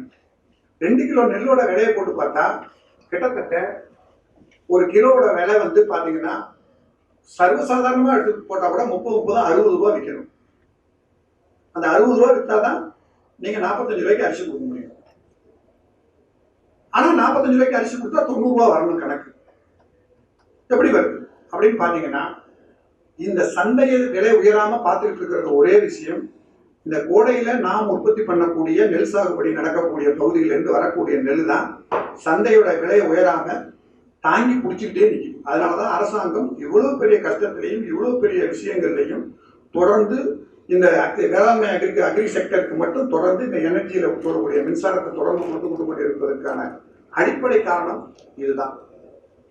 இப்ப இந்த நிலையில நம்ம எங்களுக்கு இந்த பக்கம் பாத்தீங்கன்னா ஒண்ணு கட்டுப்படியாத ஒரு நிலை வரும்போது இப்ப அரசாங்கம் கொடுக்குற இந்த 5 ரூபா ஒரு கிலோ, இந்த பக்கம் பாத்தீங்கன்னா கரண்ட்டுக்கு ஒரு 4.83, இதை ரெண்டையும் சேர்த்து போட்டு பாத்தீங்கன்னா 10 ரூபா இதுலயே வந்துருக்கு. ஒரு கிலோ உற்பத்திக்கு 30 ரூபாய் 10 ரூபா போச்சுன்னா மிச்சம் 20 ரூபாய். இந்த 20 ரூபாயில தான் ப்ரொடெக்ஷன் காஸ்ட் மற்ற அதெல்லாம் சேர்த்து அப்படி வருது. ஆனா அப்படி அரசாங்கம் நமக்கு இப்படி கொடுக்குதோ அப்படின்னு சொல்லி 6th பே கமிஷன் படி கணக்கு பாத்தீங்கன்னா ஒரு குவிண்டால் நெல்லோட விலை வந்து பாத்தீங்கன்னா கிட்டத்தட்ட 11,380 ரூபாய் விற்கணும். ஆனா இன்னும் 17 ரூபா 50 காசு தான் நாங்க இருக்கிறோம். அதாவது 1,780 ரூபாய் தான் இருக்கு. 11,350 ரேட் விலைக்கும் 1,780 ரூபாய் விலைக்கும் வித்தியாசம் பார்த்தா இதெல்லாம் பின்னால சேர்க்க வேண்டிய ஒரு கட்டாயம். இந்த மாதிரி ஒரு சூழ்நிலையில நாம் இந்த நாட்டில் இருக்கக்கூடிய ஒரு குடிமகன் அப்படிங்கிற வகையில இந்த நாட்டுக்கு நான் ஏதாவது செய்யணும், இந்த நாட்டில் நடக்கக்கூடிய சில குறைபாடுகளை நிவர்த்தி பண்றதுக்கு ஒரு பரிந்துரை கொடுக்கணும் அப்படின்னு சொன்னா எங்களுடைய விஷயமா எடுத்து பாத்தீங்கன்னா முதல்ல வேளாண்மையில இந்த கிராப் பேட்டர்ன் அப்படின்னு சொல்லக்கூடிய பயிர் சுழற்சி முறை மாற்றத்தை அடிப்படையிலேயே மாற்றணும். ஆனா இதை மாற்ற முடியுமா அப்படின்னு சொன்னீங்கன்னா நீங்க டெல்டாவில் வந்து சொன்னீங்கன்னா வெறுண்டு எடுத்துருவாங்க. ஏன்னா நீங்க ஒரு கிலோ நெல்லை பாத்தீங்கன்னா ஒரு சாதாரணமா பாத்தீங்கன்னா 1000 மில்லியன் கியூபிக் ஃபீட் அப்படின்னு சொல்லக்கூடிய 1000 மில்லியன் கனஅடி தண்ணீரை கொண்டு 6000 ஏக்கர் விவசாயம் பண்றதா இன்னைக்கு நம்ம பண்ண முடியுது. ஆனா கர்நாடகத்துல போய் பார்த்தா 6000 பண்ணவே முடியாது. அங்க 5000 தான் வருது, 4500 தான் வருது ஏக்கர் தான் கொண்டு வர முடியுது. இப்ப அவங்களை விட நம்ம 1500 கூட இருக்கிறோம். ஆனா 1500 கூட இருந்தாலும் இதுவும் நம்ம ஏற்றுக்கொள்ள முடியாத விஷயம். ஏன்னா ஒரு கிலோவுக்கு நாம் இவ்வளவு பெரிய தண்ணியை செலவு பண்ணி அந்த ஒரு கிலோ நெல்லை உற்பத்தி பண்றது அப்படிங்கிறது இன்னைக்கு இருக்கிற ஒரு காலகட்டத்துல நிச்சயமா பாத்தீங்கன்னா ஒரு மிகப்பெரிய பொருளாதார மோசடி தான், அப்படிதான் சொல்லணும். அந்த அளவுக்கு நாம் போயிட்டு இருக்கோம். அதே மாதிரி பாத்தீங்கன்னா வாழை, இந்த கரும்பு, நம்ம டெல்டா ரீஜனை பொறுத்தளவுக்கு பாத்தீங்கன்னா பொதுவாக தமிழ்நாடை பொறுத்தளவுக்கு பாத்தீங்கன்னா கரும்பு எங்க விவசாயம் நடக்கும் அப்படின்னு சொன்னா ஆண்டு முழுவதும் எங்கே நம்ம தண்ணீரை எடுக்கிறோமோ அந்த இடத்துல மட்டும்தான் கரும்பு சாகுபடி நடக்கும். ஆனா கர்நாடகாவில் நமக்கு தண்ணி கொடுக்குற இடத்துல போய் பாத்தீங்கன்னா வருஷம் 365 நாள் தண்ணி இல்லாத இடத்துல தான் கரும்பு சாகுபடி. சர்க்கரை ஆலை எடுத்து பாத்தீங்கன்னா நம்ம தமிழ்நாட்டில் இருக்கிறத விட ஆந்திராவில் அதுவும் காவிரி படுகையா இருக்கக்கூடிய இடங்கள்ல தான் மிகப்பெரிய சர்க்கரை ஆலை. அந்த நாட்டில் இருக்கக்கூடிய கிருஷ்ணாவுக்கே 5 சர்க்கரை ஆலைகள், முன்னாள் முதல்வர் கிருஷ்ணாவுக்கு. ஆனா ஆண்டு முழுவதும் தண்ணி எங்கேருந்து எடுப்பீங்க அப்படின்னு பாத்தீங்கன்னா இந்த பூமிக்குள்ள இருந்தா எடுக்கணும், இல்லைன்னா காவேரி ஆற்றை திறந்து நமக்கு உள்ள பங்கு நீரை அங்க வந்து தொடர்ந்து பயன்படுத்துறதோட விளைவு தான் மாண்டியா மாவட்டங்கள்ல பிரச்சனைகள் ஏற்பட்டு நமக்கு வந்து தண்ணி கிடைக்காம போச்சு. இப்ப தண்ணி கிடைக்காம போனது ஒரு பக்கம் இருந்தா நம்ம இன்னொரு பக்கம் இந்த நிலத்தடி நீரை தான் மேல எடுக்கிறோம். இந்த நிலத்தடி நீரை மேல எடுக்கிறதுனால பூமியை வந்து நமக்கு எப்படி போகுதுங்கிறது உங்களுக்கு எல்லாருக்கும், எரிவாளிகளுக்கு எல்லாருக்கும் தெரியும். அந்த விஷயத்துக்கு நான் வரல. அதுக்கு ஒரு சக்தி தேவைப்படுது. அதுக்கு தான் இப்ப இந்த மின்சாரம் எடுத்து தட்டுப்பாடு என்பது ஒரு மிகப்பெரிய அளவுல நிகழ்ந்துகிட்டே இருக்கு. நீங்க வந்து பாத்தீங்கன்னா June July April May June July தான் ஒரு மிகப்பெரிய அளவுல ஒரு தட்டுப்பாடு. அது வெயில் காலம் மட்டும் இல்லை, ஒட்டுமொத்த 20 லட்சம் பம்பு செட்டும் தண்ணீரை வந்து எடுக்கிற பூமிக்குள்ள இருந்து எடுக்கிற வேலையை செய்யும் போது கரண்ட் வந்து நமக்கு பத்தாம போகுது. அது மாதிரி போற இடத்துல என்னென்ன மாதிரிலாம் கொஞ்சம் செஞ்சா ஓரளவுக்கு நம்ம அதை பண்ணலாம் அப்படிங்கிறதுக்கு எங்களுடைய நாங்கள் வந்து ஒரு இந்த அரங்கத்துக்குள்ள சொல்கிறோம், வெளியில் சொன்னால் எங்களை ஒத்துக்க மாட்டாங்க. ஏன்னா நான் விவசாயிகளுக்கு எதிரான போயிருவேன். ஏன்னா போராடி பெற்றது 15 பேருக்கு மேலே துப்பாக்கி சூடு நடந்து இந்த இலவச மின்சாரம் சலுகை மின்சாரம் பெறப்பட்டது. இப்போ இந்த சலுகை மின்சாரத்தை நம்ம தடை பண்ணணும் அப்படின்னு நான் சொன்னேன்னா நான் வெளியில் போக முடியாது. அப்போ அதில் இது என்னென்னமா வேலை மாதிரி கொண்டு போகணும் அப்படின்னு பார்த்தீங்கன்னா, எனக்கு இவ்வளோ ஒரு சின்ன மனத்தாங்கல் அப்படின்னா, ஒரு கிராமத்துக்குள்ள 10 பேர் விவசாயம் இருக்கிறோம். ஒரு 100 எப்படி இருந்தாலும் ஒரு கிராமத்தில் ஒரு ரெவன்யூ வில்லேஜில் இப்போ குறைந்தபட்சம் 100லிருந்து 200 பட்டாதாரர்கள் இருக்கிறாங்க. அப்போ 200 பேரும் சிறு குறு விவசாயம், ஒரு ஆளுக்கு 5 ஏக்கர்லேருந்து ஒரு 7 ஏக்கர் 8 ஏக்கர் 3 ஏக்கர் இப்படி வந்துடுறாங்க. ஒரு அதில் பார்த்தீங்கன்னா ஒரு 50% பேர் நிலத்தடி நீரை எடுத்து மறுப்பு சுழற்சிக்கு நம்ம பயன்படுத்தலாம், மறு பயன்பாட்டுக்கு கொண்டு போகலாம் அப்படின்னு அவங்க நினைச்சு செஞ்சாங்கன்னா 200 பேரும் போர் போட்டாங்க. ஒரு ரெவன்யூ வில்லேஜுக்குள்ள 200 பேர் போர் போடணும் அப்படின்னு கணக்கு போட்டா இன்னைக்கு இருக்கிறது ஒரு 100 இருக்குன்னு வச்சு பார்த்துது. ஆனா 98க்கு அப்புறம் இன்னும் ஒருத்தருக்கு கூட மின் இணைப்பு வழங்கப்படல. 98லேருந்து இப்போ 2018ல் நிற்கிறோம். காத்திருப்போர் பட்டியலில் இருக்கிறவங்க கிட்டத்தட்ட 20 வருஷமா காத்திருக்கிறோம், 18 வருஷமா காத்திருக்கிறோம். ஆனா எனக்கு பக்கத்து வயகாருக்கு ஏற்கனவே ஒரு மின்சார வாரியத்திலேருந்து ஒரு இணைப்பு கொடுத்தாச்சு. ஆனா அவரு ஒரு கிராப் போட்டாருன்னா 10,000 ரூபாய் அவருக்கு மின்சாரத்திலேருந்து சலுகை கிடைக்குது. அப்ப நான் என்ன நினைப்பேன், எனக்கு அந்த 10,000 ரூபாய் கிடைக்கணும் அப்படிங்கிறது என்னோட எண்ணமா இருக்கும். ஆனா இப்ப அரசாங்கம் சொல்லுது சோலார் சிஸ்டத்துல நீங்க எனர்ஜி சேவர்ல மின்சாரத்திலேருந்து நம்ம வந்து சோலார் கரண்ட்ல சூரிய ஒளியிலேருந்து நீங்க பயன்படுத்தினா எனக்கு மானியம்னு சொல்லுங்க. சரி, மானியம் என்ன அப்படின்னு கிட்ட போனோம்னா குறைந்தபட்சம் ஒரு 5 குதிரை திறன் கொண்ட ஒரு மின் மோட்டார் அமைக்கணும் அப்படின்னு சொன்னா 5 லட்சத்திலிருந்து 7.5 லட்சம் ரூபாய் செலவாகுது கணக்கு கொடுக்குது. ஆனா 5 ஹெச்பிக்கு மேல 5 குதிரை திறனுக்கு மேல அது ஒரு வெற்றிகரமா இயங்குதா அப்படிங்கிறத இன்னும் எங்களால ப்ரூவ் பண்ண முடியல. சரி, இதையும் தாண்டி அந்த சூரிய மின் ஓடுகள் வந்து தெரிவிச்சு அதுல இருந்து நம்ம மின்சாரத்தை எடுத்து பயன்படுத்துறதுல பாத்தீங்கன்னு சொன்னா நாங்க இப்ப எங்க அசியா மரியம் சொல்லிட்டு போனாங்க இல்லையா, நாமக்கல் கலெக்டரா இருந்தாங்க, முன்னாடி நாகப்பட்டினத்துல அவங்க டிஆர்ஓ இருந்தவங்க. அவங்களோட நாங்க பல விவாதங்கள் பல விஷயங்கள்ல மோதல்கள் நிறைய உண்டு. அந்த வகையில் வந்தோட தான் அவங்க சொன்னாங்க. இப்போ அவங்க எனர்ஜியில் உட்காந்துருக்குறாங்க. இந்த 2 விஷயமா பார்த்தீங்கன்னா அந்த சோலார் இன்னும் சக்ஸஸ்ஃபுல்லாக போகாததுக்கு காரணம் என்னன்னா, நான் ஒரு விவசாயி, எனக்கு ஒரு மின் இணைப்பு வேணும் அப்படின்னு ஒரு விண்ணப்பம் நான் கொடுக்கணும்னா நான் சலுகை மின்சாரம் இனிமேல் நான் போட மாட்டேன்னு ஒரு வார்த்தை எழுதி கொடுக்கணும். அதை கொடுத்துட்டு அதுக்கப்புறம் தான் இந்த விண்ணப்பத்துக்கு வரணும். சரி, இந்த விண்ணப்பத்துக்கு நான் வந்த பிறகு இதை வாங்கினா எத்தனை வருஷத்துக்கு உத்தரவாதம் அப்படின்னு பார்த்தீங்கன்னா அதுல எதுவுமே இல்லை. ஆனா சொல்றது என்னன்னா 1 வருஷம் உத்தரவாதம். பொதுவாக நம்ம இதுல ரொம்ப சுலபமான வார்த்தை, நம்ம நாட்டில் எலக்ட்ரானிக்ஸ் பொருள்களுக்கும் எலக்ட்ரிக்கல் பொருள்களுக்கும் உத்தரவாதம் என்பது கிடையாது. ஆனா சொல்லுவாங்க. ஆனா இப்ப போய் பாத்தீங்கன்னா இப்ப இருக்கிற தொழில்துறை தாக்கத்துல, தொழில் புரட்சி வேகத்துல டிராக்டர் எல்லாம் பாத்தீங்கன்னா ஒரு காலத்துல 1 வருஷத்துக்கு கூட உத்தரவாதம் கிடையாது. ஆனா இன்னைக்கு பாத்தீங்கன்னா ஒரு நிறுவனம் 6 ஆண்டுக்கு எந்த பொருள் போனாலும் நான் மாற்றி கொடுத்துறேன் அப்படின்னு சொல்லி ஒரு டிராக்டர் விற்க வருது. அதே மாதிரி பாத்தீங்கன்னா ஒரு நிறுவனம் 7 ஆண்டுக்கு வந்துச்சு, மகேந்திரா டிராக்டர் நிறுவனம் 7 ஆண்டுக்கு வந்துச்சு. ஆனா இந்த வளர வேண்டிய ஒரு சோலார் துறை ஒரு மிகப்பெரிய நாட்டுக்கு ஒரு உத்தரவாதம் மட்டுமில்லை, ஒரு நாட்டுக்கு வரப்பிரசாதம் மட்டுமில்லை, ஒரு மிகப்பெரிய அளவில் அந்நிய செலாவணியை சேமித்து தரக்கூடிய ஒரு செக்டர்ல இருக்கக்கூடிய பொருள்களுக்கு எந்த விதமான உத்தரவாதமும் இதுவரைக்கும் இல்லை. போட்ட போர்வெல் பூரா பாத்தீங்கன்னா தூங்குது. அப்போ ஒரு விவசாயி பக்கத்து வயல்ல அந்தாண்ட கரண்ட் ஓடிட்டு இருக்கு, இந்த பக்கம் அவன் சோலார்ல போடுறப்ப நாட்டுக்காக இவன் வந்துட்டான்னு மாறினா இவனுக்கு சப்போர்ட் கூட இருக்கணும். இந்த சப்போர்ட் இல்லைங்கிறதுக்கு உங்களுக்கு ஒரு சின்ன உதாரணத்தை உங்களுக்கு மேற்கோள் காட்டுறேன். நம்ம வீட்டுல எல்லார் வீட்லயும் எரிவாயு பொருள் இருக்கும், சிலிண்டர். ஒரு சிலிண்டர் வாங்கினோம்னா மாசம் எவ்வளவு? ஒரு 240 ரூபாய் மானியம் கிடைக்குங்களா? அரசோட மானியம் ஒரு மாதத்துக்கு ஒரு உருளைக்கு சொல்லுது 160. ஆமா, 250 இருந்தோம். ஆனா இப்ப வந்து 160க்கு வந்துட்டோம். அப்ப 12 மாசத்துக்கு 12 சிலிண்டர் வாங்கினா எவ்வளவு ஐயா மானியம்? காரணத்தோட வரேன். நீங்க அதுக்காக 12 மேல பயன்படுத்த வரான்னு யாராவது சொன்னாங்க அவங்கள? அதான் ஒண்ணு வரையறெல்லாம் கிடையாது. அது மேல பயன்படுத்தலாம், மானியம் கிடையாது. எவ்வளவுங்கய்யா? 1500 ரூபா. சரிங்க. ஒருத்தருக்கு ஒரு சிலிண்டர் இங்க சென்னையில இருக்கிறவங்களே நம்ம உதாரணத்துக்கு எடுத்துக்கோம். இல்ல நம்ம அரங்கத்துக்குள்ள இருக்கிறவங்களுக்கு ஒரு வருஷத்துக்கு 1500 ரூபாய் உங்களுக்கு ஒரு மானியம் கொடுக்குது அரசாங்கம். அதானே உண்மை? அதை மாட்டுக்கிறது இல்லை. நான் இந்த நாட்டை காப்பாற்றணும் அப்படின்னு எனக்கு ஒரு எண்ணம். நான் இந்த நாட்டில் இருக்கக்கூடிய சுற்றுச்சூழலை காப்பாற்றணும்னு எனக்கு எண்ணம். நான் இந்த நாட்டினுடைய பணம் வெளிநாட்டுக்கு போகக்கூடாது, அந்நிய செலாவணியை சேமிக்கணும்னு எனக்கு ஒரு எண்ணம். எல்லாத்தையும் தாண்டி இந்த நாட்டில் இருக்கக்கூடிய மண் வளம் காக்கப்படணும் அப்படிங்கிறது என்னுடைய எண்ணம். அதையும் தாண்டி நுகர்வோருக்கு ஒரு சத்தான வலுமிக்க நல்ல உணவு கொடுக்கணும்னு எனக்கு எண்ணம். அப்ப எனக்கு அரசாங்கம் என்ன பண்ணணும்? சப்போர்ட் பண்ணணும். இந்த சப்போர்ட்டே பண்ணலங்கிறது ஒரு உதாரணம் சொல்றேன் பார்த்துக்கு. நான் ஒரு பயோகேஸ் பிளான்ட், எரிவாயு, நம்ம சாண எரிவாயு கலந்து இருக்கீங்களா? சாண எரிவாயு கலந்து நான் வச்சிருக்கேன். நான் வச்சுட்டேன்னா தினசரி எந்திரிச்சு இந்த மாடை வளர்க்கணும். மாடை வளர்த்தேன்னா ஒரு சத்தான உணவு, நல்ல சரிசகவித உணவு ஒரு பொதுமக்களுக்கு நுகர்வோருக்கு கிடைக்குது. ரெண்டாவது எனக்கு அது கிடைக்குது. நான் அதை விட்டுட்டேன், அதையும் சேர்த்துக்கணும். அப்ப அது மாதிரி ஒரு இத்தனை காரியங்களை செய்யற நான் ஒரு எரிவாயு உள்ள சாண எரிவாயு கலந்து வச்சிருந்தேன்னா ஒரு டெய்லி நான் மாசம் வாங்குற சிலிண்டரை நான் கழிச்சுக்கணும்ல. அது மாதிரி 12 மாசமும் நான் சிலிண்டர் வாங்கல. இப்ப நான் இந்த சொன்ன அத்தனை காரியமும் நல்ல காரியம் நடக்குது.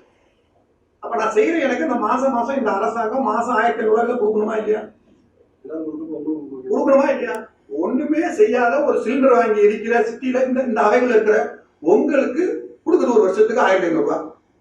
நான் இப்ப சொன்ன மாதிரி இந்த 6 விதமான கேட்டகரி பட்டியலையும் செய்யற எனக்கு அரசாங்கம் கொடுக்கணுமா இல்லைங்களா? நம்ம கிட்ட இருந்து வாங்கினா சார் நமக்கே கொடுக்குறாங்க சார். அப்படி எல்லாம் பேசக்கூடாது. எல்லாமே நம்மகிட்ட வாங்குறது தான். நம்மகிட்ட வாங்கினா நமக்கு கொடுப்பாங்க. அரசாங்கம் அவங்க பையில வாங்கிட்டு 120 ரூபா 150 ரூபா கொடுக்குறாங்க. நல்ல ஆரோக்கியம். எனக்கு இப்பதான் அந்த அவையே கூடுது. காலையில சைலண்டா பாத்தீங்கன்னா கேள்வி கேட்டாதான் புரிஞ்சுக்கிட்டதான் அர்த்தம், தெரிஞ்சுக்கிட்டதான் அர்த்தம். கேட்கவே இல்லை, அமைதியா இருந்தா அது செயல்படவே இல்லைன்னா அவங்க கையில இருந்தா கொடுக்க மாட்டேங்கிறாங்களா சார்? மட்டும் வாங்கி தான் கொடுக்குறாங்க.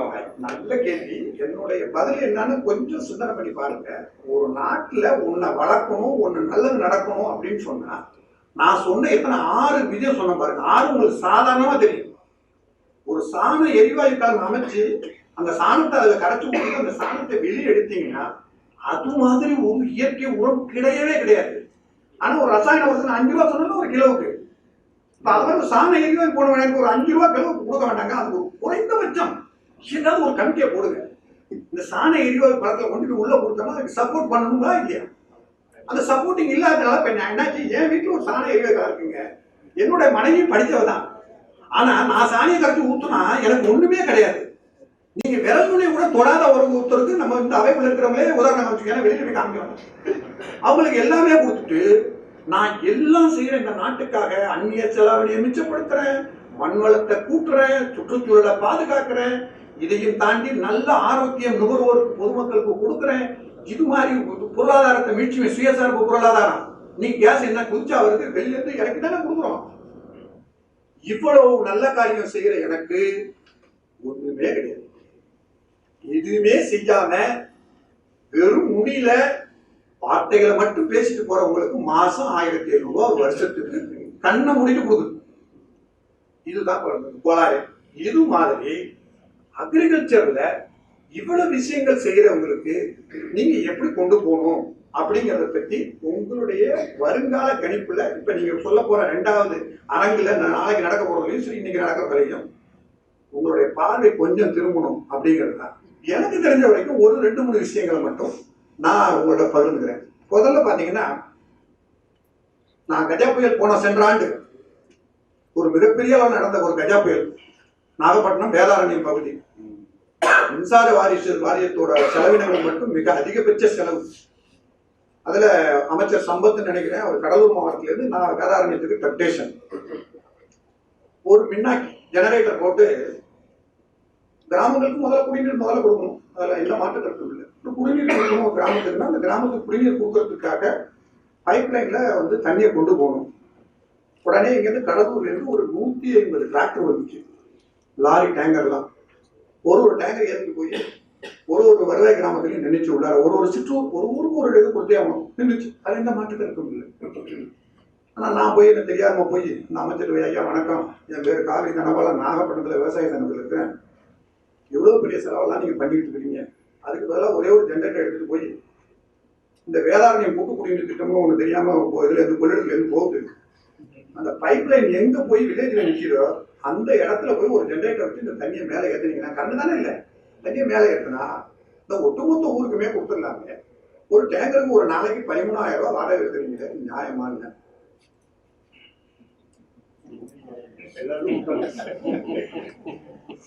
மறுநாள் அந்த பாதையில கூட நான் அவரு வரல நானும் போக முடியும், அவரு வரலன்னு சொல்றத நான் போக முடியும். கேட்டா அப்புறம் தான் திருப்தி, இப்படிதான் செலவெழுத முடியும், இது அவைக்கு நாகரிகம் இல்லை, இருந்தாலும் பரவாயில்ல, இப்படிதான் செலவெழுத முடியும் அப்படிங்கிறது தான். அதே மாதிரி மின்கம்பம், நீங்க ஒரு இந்தியாவிலேயே நேஷனல் கெலாமிட்டி இல்ல, தேசிய பேரிடர் பாதிப்புல இந்தியாவில் இருக்கக்கூடிய மாவட்டங்கள்ல 1வது மாவட்டம், முதல் இடத்துல இருக்குது நாகப்பட்டினம் மாவட்டம். என்ன வேணாலும் எடுத்துக்கலாம். அதாவது எங்க விவசாயிகள் அடைஞ்ச நஷ்டம்னு பாத்தீங்கன்னா 2003ல இருந்து 18 இப்ப நடக்குது, 19 வேணாம் 18 வச்சுங்க, இந்த 13ல கிட்டத்தட்ட 15 வருஷம் நெருங்கிச்சு. 15 வருஷத்துல 11 வருஷம் காவிரியால பிரச்சனை, வெள்ளத்தால பிரச்சனை, மழையால பிரச்சனை, சுனாமி பிரச்சனை, இப்ப கஜா, இது மாதிரி ஒரு பிரச்சனைகள் இல்லாத நாளே கிடையாது. ஒரு மொத்தத்துல பாத்தீங்கன்னா கிட்டத்தட்ட நாங்க இழந்துட்டு மட்டும் 1 லட்சம் கோடி ரூபாய், ஒரு வருஷத்துக்கு 10,000 கோடி ரூபாய் அளவுக்கு பணம் போயிட்டு இருக்கு. சரி, இதுவும் தாண்டி இவ்வளவு பெரிய ஒரு புயல் அடிக்க போகுது அப்படின்னு சொல்லி மின்சார வாரியம் தன்னை புதுப்பிச்சுக்கிறதுக்காக மிகப்பெரிய அளவுல இந்த மின் கம்பங்களை கொண்டாந்து அங்க தெரிவிச்சு வைக்குது. உடஞ்ச மின்கம்பம் பூரா பாத்தீங்கன்னா ஏதோ போட்டு 25 வருஷம் கழிச்சு உடஞ்சதுன்னு நினைச்சுக்காதீங்க. வருஷம் நட்ட மின் போஸ்ட் இந்த வருஷமே போயிட்டு, இதுக்கு அப்புறம் ஒட்டு மொத்தமா ஆந்திராவில இருந்து வாங்கியிருக்காங்க. இப்ப வந்துருக்கிற மின்கம்பம் பூரா ஆந்திராவில, இங்க ஒன்றும் தமிழ்நாட்டில் தயார் பண்ணது எதுவுமே கிடையாது. கிட்டத்தட்ட 2,300 கோடி ரூபாய்க்கு மேல மின்சார வாரியம் செலவு பண்ணிருக்கு. காக்கி சட்டை போட்டிருந்தா போதும் உங்களுக்கு பில்லு. காக்கி சட்டை போட்டு நீங்க மரம் ஏறுங்க, அதை பத்தி எல்லாம் கேட்டுக்கிட்டு காக்கி சட்டை போட்டு எண்ணிக்கை கொடுத்தா போறோம் உங்களுக்கு. வேற வழி இல்லை, அப்படிதான் கொடுக்க வேண்டிய கட்டாயம். ஏன்னா மின்சாரம் ரொம்ப தேவை. சரி, நம்ம ட்ராக் தாண்டி வேற பக்கம் போயிட்டாங்க. இப்ப அது மாதிரி இருக்கிறப்ப ஒரு தரமான பொருள்களை கொண்டாந்து கொடுத்தாலே நிச்சயமா நம்ம இந்த எனர்ஜிஸை ஒரு அதாவது எப்படி சம்பாதிக்கிறத விட செலவு பண்ணாம இருக்க தானே சிக்கணும். ஒரு யூனிட் செலவு பண்ணுறதுக்கு 1.5 யூனிட் செலவு பண்ணா அது செலவு, அது 1/2 யூனிட் குறைக்கணும்னா அங்க ஓடுற மோட்டார்லாம் ஒரு தரமான மோட்டாரா இருக்கணும் அப்படிங்கிறது தான் நோக்கம். அதையும் நாங்க சொல்லி அரசாங்கமும் அறிவிச்சுது. ஆனா வாங்கினதெல்லாம் பாத்தீங்கன்னா பில்லாதான் இருந்தது. சரி, அப்படித்தான் தாண்டி அதுக்கும் போனோம்னா அது மாதிரி ஒரு சேவ் வர்ற இடத்துல ஜிஎஸ்டி இப்போ உள்ள நவீன வரி 18% 23% போய் நின்றுக்குது. அக்ரிகல்ச்சர் செக்டர்னு சொல்லிட்டா கீழே வரணுமா இல்லையா?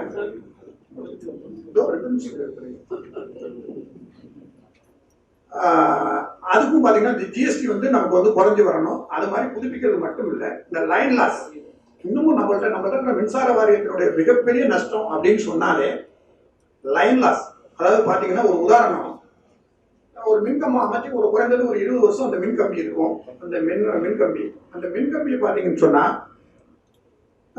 அதுக்கு முன்னாடி பாத்தீங்கன்னா ஒரு கிராமத்துல 10 வீட்டுல தான் கரண்ட் எடுப்பாங்க, இணைப்பு எடுக்கிறது. இப்ப அதே இடத்துல 100 பேர் எடுக்கிறாங்க. இப்ப 100 பேர் எடுத்தா முதல்ல 10 இடத்துல லாஸ் ஆச்சு, இப்ப 100 இடத்துல லாஸ். இப்ப இதை மாற்றத்துக்கு என்ன வழி அப்படிங்கிறதுக்கு முதல்ல ஒரு சிந்தனை நம்ம மின்சார வாரியத்துக்கு போகணும். அதுக்கு நம்மளும் கொடுக்கணும். ஒரு இடத்துல துண்டிச்சு கனெக்ஷன் எடுத்தா எவ்வளவு லீக்கேஜ் ஆகுது கரண்ட். அப்போ ஒட்டு மொத்தமா ஒரு வில்லேஜ்ல இப்ப 100 பேர் வந்தாச்சு. இப்போ ஒரு வில்லேஜ்ங்கிறது கரண்ட் இல்லாத குடும்பமே கிடையாது, வீடே கிடையாது. அப்ப 1,93,00,000 கிட்டத்தட்ட பாத்தீங்கன்னா 1,90,00,000 மின் இணைப்புகளுக்கு வந்தாச்சு. இது தாண்டி இண்டஸ்ட்ரீஸ் தனியா வந்துருச்சு. இதெல்லாம் வரும்போது அதுக்கு இணையான நமக்கு இந்த வடப்பாதை, கம்பி வடப்பாதை தயாரா இருக்காங்கன்னா அது இல்லை. அதுல நம்ம அரசாங்கம் திசை திருப்புறதுக்கு, அந்த துறைவாரி அலுவலர்கள் திசை திருப்புறதுக்கு நம்ம ஒரு முயற்சியை சொல்லணும். இதையும் தாண்டி எங்க விவசாயிகள் அந்த பேட்டர்னை மாற்றணும்னு சொன்ன பாருங்க. அதுல மிக முக்கியமான 3 பயிர், நெல், கரும்பு, வாழை. இது 3 அதிகபட்ச தண்ணி எடுக்கிற பயிர். அந்த தண்ணி எடுக்கிற பயிர்களை சாகுபடி பண்றதுல இருந்து விலக்கரிக்கணும். சாகுபடி பண்ணவே அனுமதிக்க கூடாது. அதுக்கு பதிலாக மாற்று என்ன அப்படிங்கிறத மறுபடியும் நம்ம வெளியில பேசணும். நாங்களும் அதை கொண்டு போகணும், நீங்களும் அதுக்கு என்ன பண்ணலாம் அப்படிங்கிறது ஒரு சிந்தனை இருக்கணும். இதையும் தாண்டி இந்த மரக்கிளைகள் படுறது, இந்த மரக்கிளைகள் படுற விஷயம் பாத்தீங்கன்னா, நீங்க இன்னும் நகரத்துலதான் மரக்கிளைகள் ரொம்ப வித்தியாசமா இருக்கும். நீங்க கிராமங்கள்லாம் மரக்கிளை மேலதான் படுத்து கிடக்கு, அதுல கரண்ட் போயிட்டு தான் இருக்கு. அதெல்லாம் பண்ணீங்கன்னா அதுக்கு ஒரு நம்ம சேவ் வரும். இதையும் தாண்டி எங்க விவசாயிகளுக்கு இந்த மின் இணைப்பு கொடுத்துருக்கல சோலார்ல இந்த 10% முதல்ல 100% இருந்தது. இப்ப 20% விவசாயி செலுத்தணும் அவங்களோட மேடா சொல்லிட்டு போனாங்க.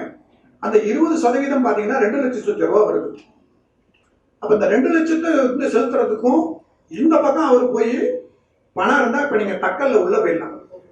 தக்கல்ல உள்ள போனா 2 லட்சம் இதுல பணம் கட்டணும், தக்கல்ல போனா 3 லட்சம் தான் கட்டணும். இன்னும் 1 லட்சம் ரூபாய் கூட கட்டிட்டேன்னா எனக்கு எந்த தலைவலியும் கிடையாது. எவ்வளவு வேணாலும் நான் கரண்ட் எடுத்துக்கலாம், என்ன வேணாலும் செஞ்சுக்கலாம். இப்ப நான் இதுக்கு போவேனா. அப்ப அதுல உள்ள வித்தியாசங்களை களையிறதுக்கு நம்ம என்ன முயற்சிகள் என்னென்ன பண்ணனா அது சரியா வரும். சரி, இன்னொன்னு அதையும் தாண்டி என்ன அப்படின்னா, முழுசா உனக்கு மாறணும்னா இன்னொன்னுங்கிறது இருக்கக்கூடாது. பேசிக்கா என்னன்னா, இந்த இப்ப நம்ம கொடுக்குற மின்சார வாரியத்தில் கொடுக்கக்கூடிய மின் இணைப்புங்கிறத சுத்தமா நிறுத்திட்டு இனிமே சோலார் தான் கொடுப்போம் அப்படின்னு நீங்க சொல்லணும். ஏற்கனவே இருக்கிறாங்க இல்லையா, அவங்கள பார்த்து நானும் ஏற்கப்படக்கூடாது இல்லை. அவங்களுக்கு ஏதாவது நீங்க ஒரு வகையை கண்டுபிடிச்சு குறைந்தபட்சம் நீ உற்பத்தி பண்ணா இவ்வளவு நீ பணம் கட்டணும்னு சொல்லணும். அப்படி நான் பணம் கட்டணும்னு சொல்ல வந்துட்டேன்னா எனக்கு மினிமம் எம்எஸ்பி நீங்க கொடுக்கணும். மினிமம் எம்எஸ்பி கொடுத்தா எனக்கு வேண்டாம்னு நான் சொல்லுவேன். அது மாதிரி சொல்றதுக்கான ஒரு முயற்சிகளையும் நம்ம கொண்டு போகணும். இதையும் தாண்டி இறுதியா பாத்தீங்கன்னு சொன்னா, நன்றி, வணக்கம், முடிச்சிடறேன்.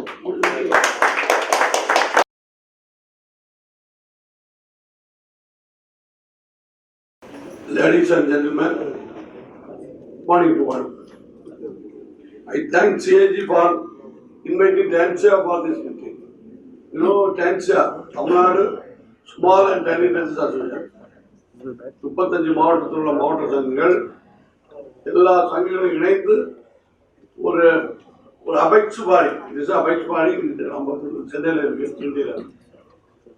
நாங்கள் இந்த EVD one of the director, Secure one of the director, Ticker one of the director, Reserve Bank one of the director, Tamil Nadu. அது நான் என் பேர் இந்துநாதன், நான் ஜெனரல் செக்ரட்டரியா இருக்கு. திடீர்னு சார் நீங்க மீட்டிங்ல கலந்துக்கணும்னு வந்தார். என்னன்னே சொல்லல, 2 பேரும் வந்தாங்க, சாயங்காலம் வந்தாங்க. முக்கியமான கூட்டிகிட்ட இருந்தது. நான் இன்னொரு ஆள் இந்த கலந்துக்கலாம் நேற்று தான் வந்த மதிக்கும். I thank CAG for inviting TANSA for this meeting. The government of Tamil Nadu is providing lot of welfare messages for MSMEs. In the electrical sector, lot of MSMEs are engaged in manufacturing electrical components which is used as spares for generating the power. The MSMEs are manufacturing electrical equipment, transformer, voltage stabilizer, electrical panel board, electrical transmission hardware, compact electrical lamps, etc. MSMEs are also involving the manufacturing the domestic electric appliances, including electric iron bags, mixers, fans and the electrical rails. At the present, the government is providing non-stop power supplies. Further, the MSMEs are involving in manufacturing a lot of electrical spares for railways, aerospace, defense, and even the satellite and so on. The MSMEs are also producing the windmill components which are used for power generation through winds and also for solar power generating equipment. And this government is giving a lot of subsidies for the solar power. The solar power generation industries give lot of opportunity to manufacturing the spare for the solar energy equipment.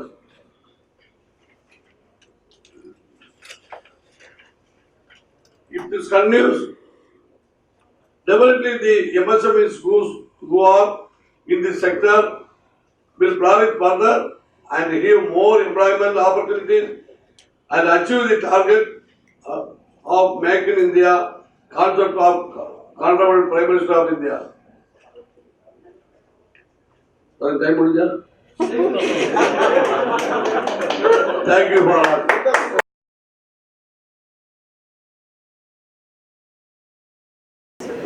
It's always difficult to give a talk after the presentation that had the maximum clappings and maybe with just before lunch, but please bear with me. And it is also heartening to know that though we speak different languages, but we are probably talking the same message and we are all kind of trying to move towards the same objective. So with that, I would like to start my presentation. And what I'm trying to do here today is to make a couple of arguments. One is about why I think Tamil Nadu as a state needs to rethink its energy policy. And two, it is about go back to this. And two, it is about how wholesale electricity markets can be very beneficial to all the residents of the state and to electricity consumers definitely. And I would also like to set a context here that my talk is about the state as a whole entity and not about individual stakeholders. Like I don't want to get into the wrinkles of power sector roles, and I don't want to make like a comment or an argument in or against one of the stakeholders, maybe it is Tangent Co or CNI consumers or agricultural consumers. I want to talk about the state as a whole, where everybody, all residents and all consumers can benefit. Next slide, please. So when we think of Tamil Nadu, what is the first picture that comes to minds of people from maybe all over the India? So Tamil Nadu is one of the top 5 states in terms of its export potential. And last year, almost 12% of India's total export revenue, which is $330 billion, was contributed by this state. That's a huge contribution. And some of the industries you would all know which have contributed to this export potential is automobile and auto parts manufacturing, textiles and garments, and software development and outsourcing, and there are many others. In fact, Chennai is also called as the Detroit for India. And recently, I think this week itself, one of the original Nokia with factories, which is now defunct in Sri Perumbudur, was taken over by an Apple wholesale manufacturer, and we all hope that probably going ahead there would be made in India Apple smartphones which would be shipped all over the world. So the point that I'm trying to make here is that Tamil Nadu, when it thought about its industrial policy for several industries and sectors, it didn't think about manufacturing only for catering to meet the demand of its domestic consumers, like people living within the state. When these industries were set up, they were set up with a vision that whatever is produced will be taken over to as many consumers as possible. And this has helped Tamil Nadu as a state to get lots of investments, create lots of local jobs, and also for the state government to have taxation revenues. So this kind of a thinking, like going beyond your territorial boundaries and reaching to as many consumers as possible. So like why can't Tamil Nadu, is happy just meeting its RPO trajectory, and why is Tamil Nadu not thinking about taking this product out there to all the consumers all over India? And especially it is important because Tamil Nadu having that natural advantage of huge renewable resources potential can generate electricity at a low cost and can transit it from here to other states. And other states in this bargain are not only getting electricity which is low cost, but probably by doing so they are displacing fossil fuel generated electricity and would therefore be able to meet their other goals such as probably air quality goals. So with that context, I would like to say that this is probably the reason why the state policymakers have to think about how the energy policy should be framed. And if you have to really reach out to a larger base of consumers, there are essentially two things that anyone requires. One is a physical infrastructure or a conduit, represented here by, let's say, highways. The idea is to say that how do you move product or service from place A to place B. In terms of electricity, it is the transmission infrastructure which takes electricity generated in, let's say, Tamil Nadu to, let's say, over Delhi or Haryana or Uttar Pradesh. And two, what you need is a platform or a marketplace where all buyers and sellers can come together and they can transact, and the financial transactions can be done over that platform. So if we agree to maximize the potential that the state offers in terms of resources, then we will have to think about these two enablers, and we will have to think about what are the barriers that exist today in both of these, and how do as a state we remove the barriers that exist today.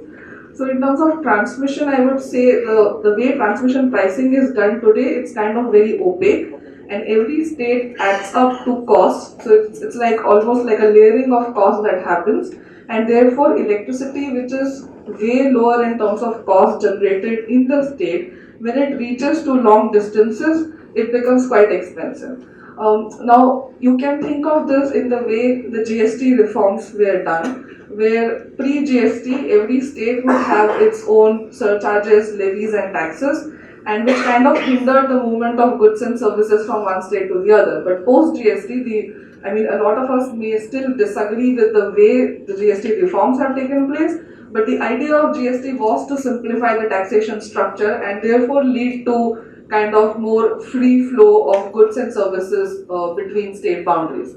So that's what I am trying to mean when I talk about transmission pricing reform, which will definitely help a state like Tamil Nadu or other renewable rich resource states such as maybe Gujarat or Karnataka, and therefore probably it is up to this state to kind of align the other states together and to take this issue up to the central ministry and to the central government and get the transmission reform, pricing reforms in place. For the second part of it, which is the marketplace or the platform, there is one good news that Central Electricity Regulatory Commission has already issued several discussion papers and draft regulations which talk about how a wholesale power market should be designed and how it should operate in India. And it is out for all states to respond to those discussion papers and draft regulations, and it will definitely help again a renewable rich state like Tamil Nadu to take benefit from these CRC reforms which the central regulator is trying to establish. So for the platform thing or for the wholesale market reforms, probably it is a good idea for Tamil Nadu to become a champion in there and again to align as many states as possible so that CRC should be able to get those reforms in place at the earliest. Next slide please. Okay, and coming to the second layer, which is how do consumers really behave from whatever these reforms that the CRC is doing or the wholesale power market, which sounds as a complex and kind of a difficult subject. So to make you understand that, I would like to make an analogy example. So just think about it, if you have to book a flight ticket or if you have to book, let's say, a hotel stay or let's say you have to buy a stationery item or a smartphone or anything. What is usually these days, what is your first choice or the first place you go to? Probably for a flight ticket, a few of you may be going to Make My Trip as a platform. For hotel bookings, maybe a Trivago or a booking.com just to check around what are the prices at what times. And maybe for purchase of a smartphone or a laptop, you might go to an Amazon or a Flipkart. And why do you do that? It's because these are platforms where there are several suppliers or sellers who are out competing with each other to provide you that product or that service at the lowest cost as possible. And also because these platforms are places which give you price signal to whether to prepone or postpone your purchase decision. For example, on a Trivago, you may see that for a particular weekend, the hotel price is really high. So you may postpone your decision of taking a vacation during that weekend. Or on Amazon, or on Flipkart, you may want to wait to purchase that second or the first smartphone when their big billion day sale is going on. So the idea here is that a marketplace kind of provides a comparison shopping. It also provides a place where there are several sellers who are trying to outcompete with each other, and therefore the prices would drop to the maximum extent it is possible. And also it enables the purchaser to make decisions based on what is the value and what is the time of day pricing, or it just gives you that signal. So for you as a consumer, coming back to electricity sector, today we don't have that choice to really go up to a platform and do it. And who does it for us? It's actually Tangentco who is doing all of these decisions for us when they purchase electricity. But if you think about it, Tangentco, even they today don't have that sort of a platform. And that's the platform that I talked about earlier, which CRC is trying to create through the wholesale power market reforms.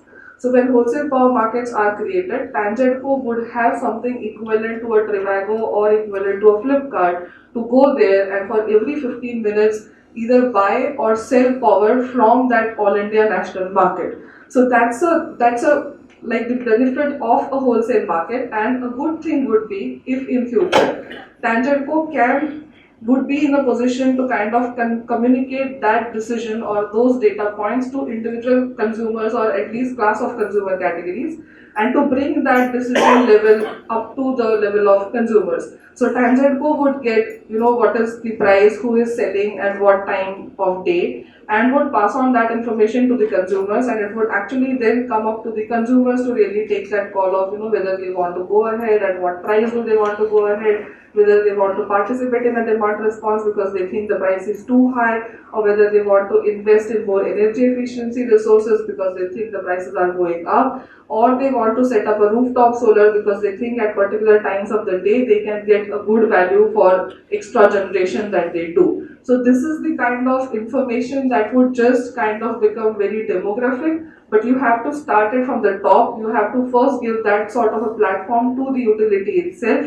Once that is done, the utility would be in a position to bring that sort of information down to a consumer category or even to individual consumers.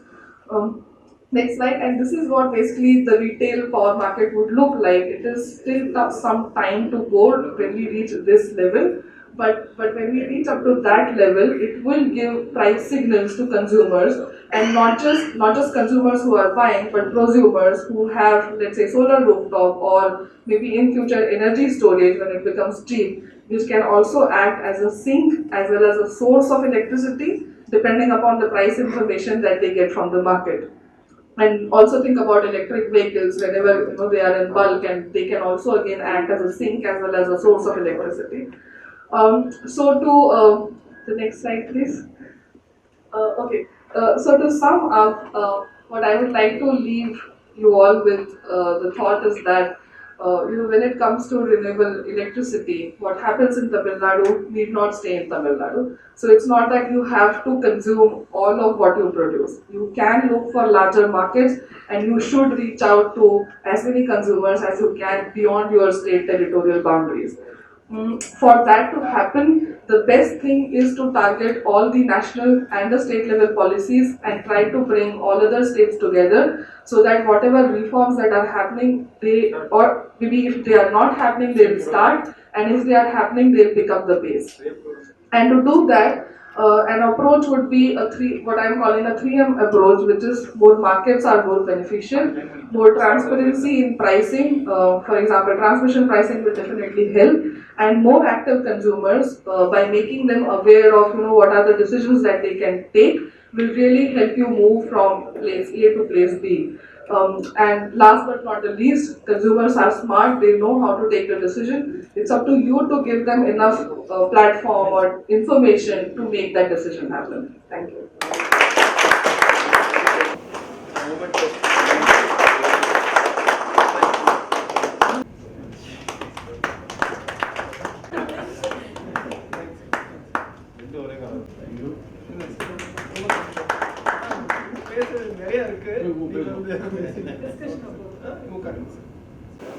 Kanika, I think first thing I thought about is having a demystified video on how these markets work.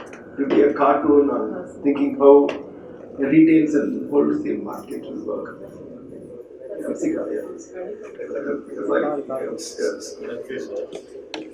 Okay, now I have Pavitra who will speak about electricity billing governance. She's from CAG.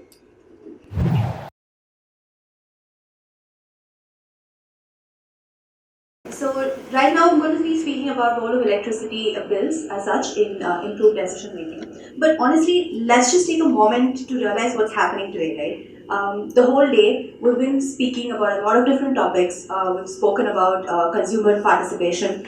We've spoken about whether it's the Rajasthan story, the UP story, or the Tamil Nadu story. Consumer sells pati pesirko. We're talking about all of these things, and then Rasika just spoke about competition. And Mr. Kaveri Palan sir spoke about how agricultural consumers are represented and everything. Each one of those things, as of today, we have scope for participation, we have scope for representation, we have a scope for dialogue, and beyond everything, what we have today is dialogue. And including all of these aspects, these are things that have been enabled and given to us as part of the Electricity Act of 2003. This has been a journey from 1910 to right now, and with every single legislation that was passed, with every single act that was passed, what we have today is what we have today because of the act that we have. If we're talking today about competition, and we're talking about reforms, we're talking about policies around competition, we're talking about consumer participation or representation, all of this is enabled by this Act of 2003. I think that's where we'd like to begin. So to give you an overview of what I'm going to speak about, we'll first speak about the need that we have at this moment to enhance participatory governance. And then we'll further go on to say, how could we possibly use the electricity bill that we have as a tool to promote this participatory governance? And finally, then, we'll discuss about how this can actually be a way to improve decision making for all stakeholders in place. The first thing I'd like to quote is the principle of good governance, which says that all men and women should have a voice in decision making, either directly or through intermediate institutions that represent their intentions. So, this as a scope is what we have today, which is enabled again by Electricity Act of 2003. And with this, we have three different ways in which intentions of consumers can actually be represented. So the Act provides us three specific ways in which all kinds of consumers who are utilizing electricity as of today can participate, can represent themselves, and can have certain level of protection. So what do we mean when we say representation, participation, and protection?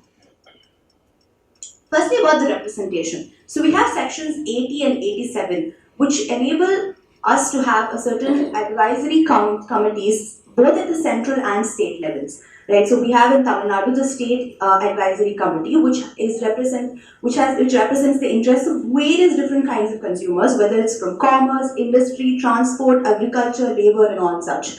So this, as such, is what the Act provides. But what is it in reality? So the whole thing is going to be a case study of Tamil Nadu. So let's just give you an insight about how it looks in Tamil Nadu, how the Act actually enables what happens in Tamil Nadu.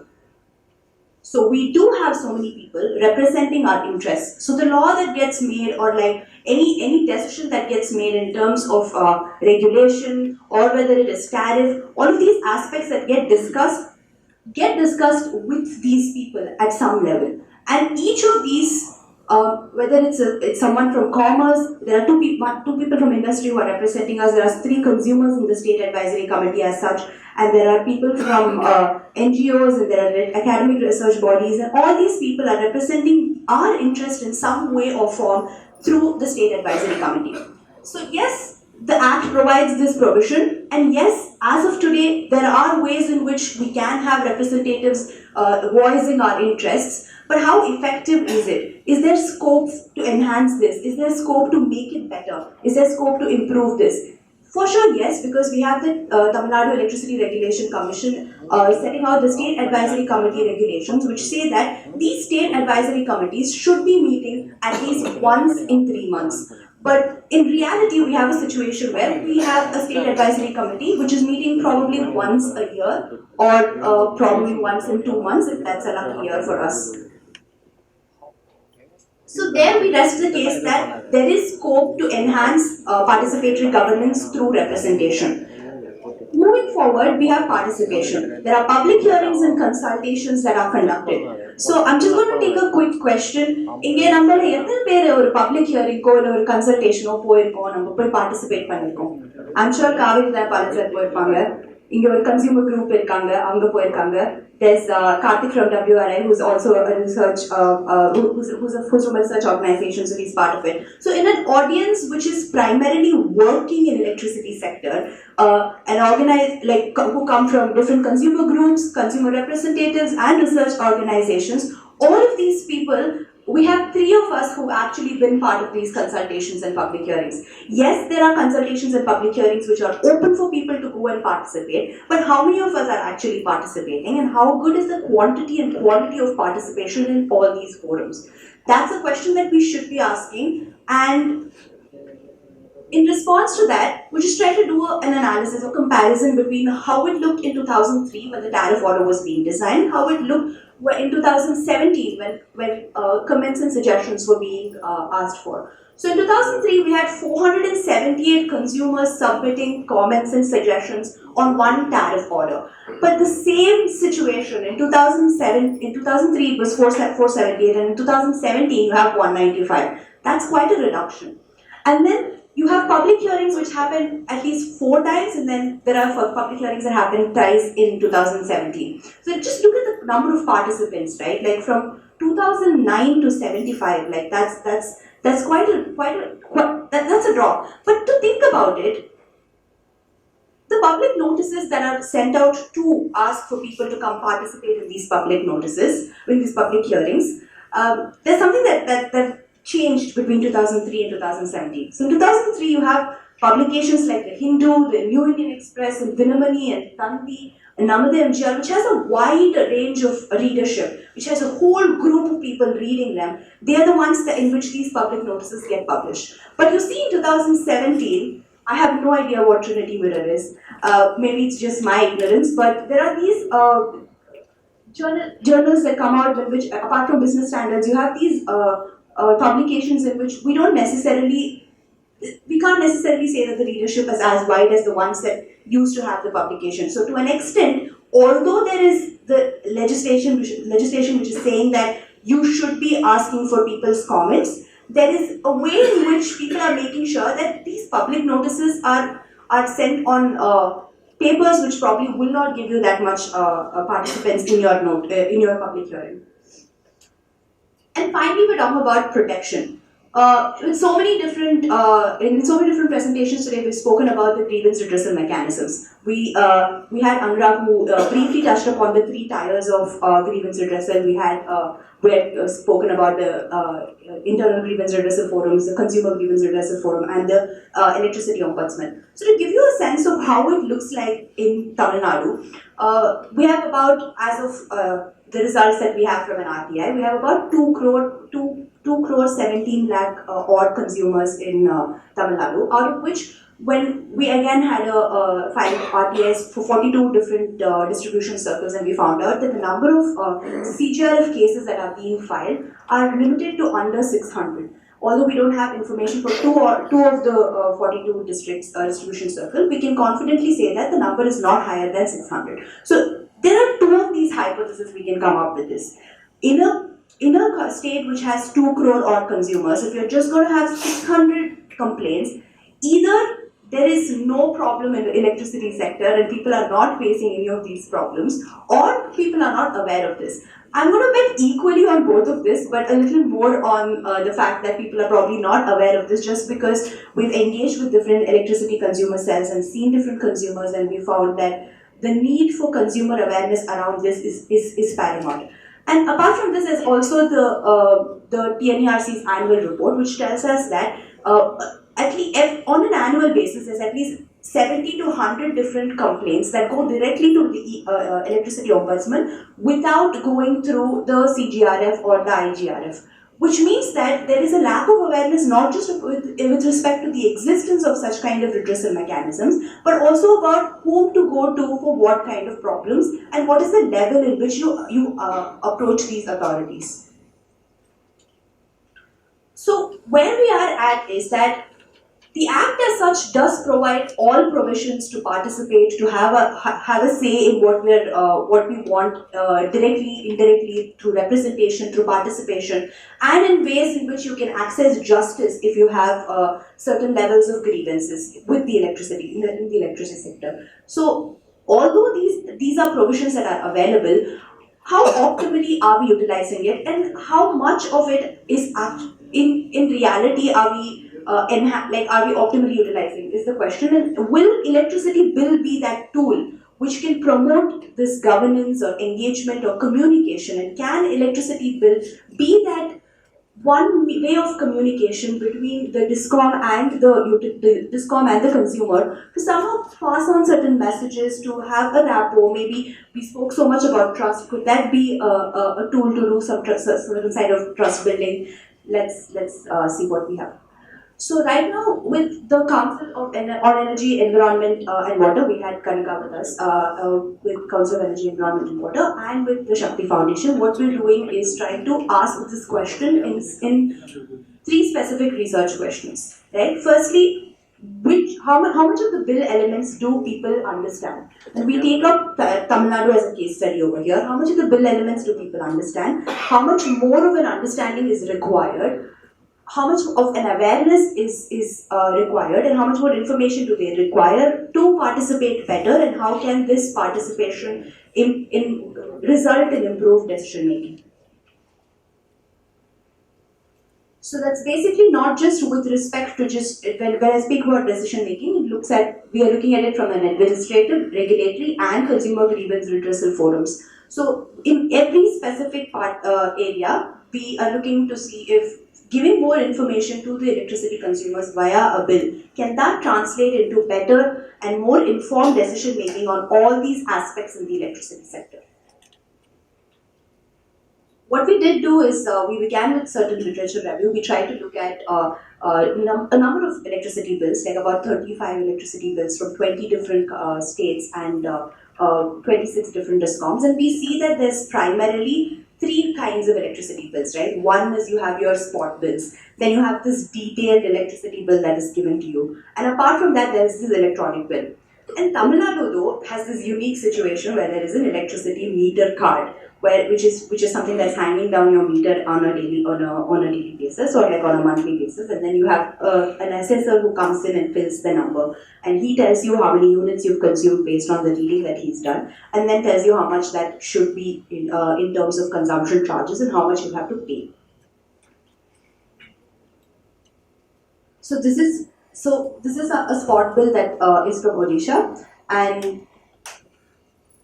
and this is something from Haryana, and we also have represented something from Maharashtra. So what I have, the primary reason to showcase these bills is that I as a consumer in Tamil Nadu could have certain level of information while I'm consuming certain amount of electricity, whereas my friend in the other states could have consumed the same amount of electricity, although she's paying different amounts, probably because of the fact that she's in a concurrent, the electricity is in the concurrent list, and then each of them have different ways in which they formulate the pricing. But apart from that, it also determines how much information I could have.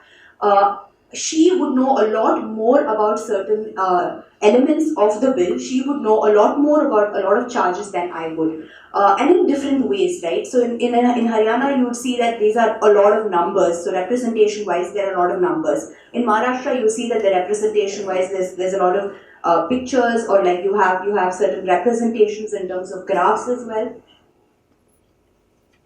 And apart from that, if we take examples from international electricity bills, you see that electricity bills are this wide canvas where you could add as many information as possible, and that could promote their participation or interest. So one of the main things that we did notice with Australia is that they have these usage and comparisons that are shown, total usage and the average daily usage as well. And this is an example from US, the Chicago Comet.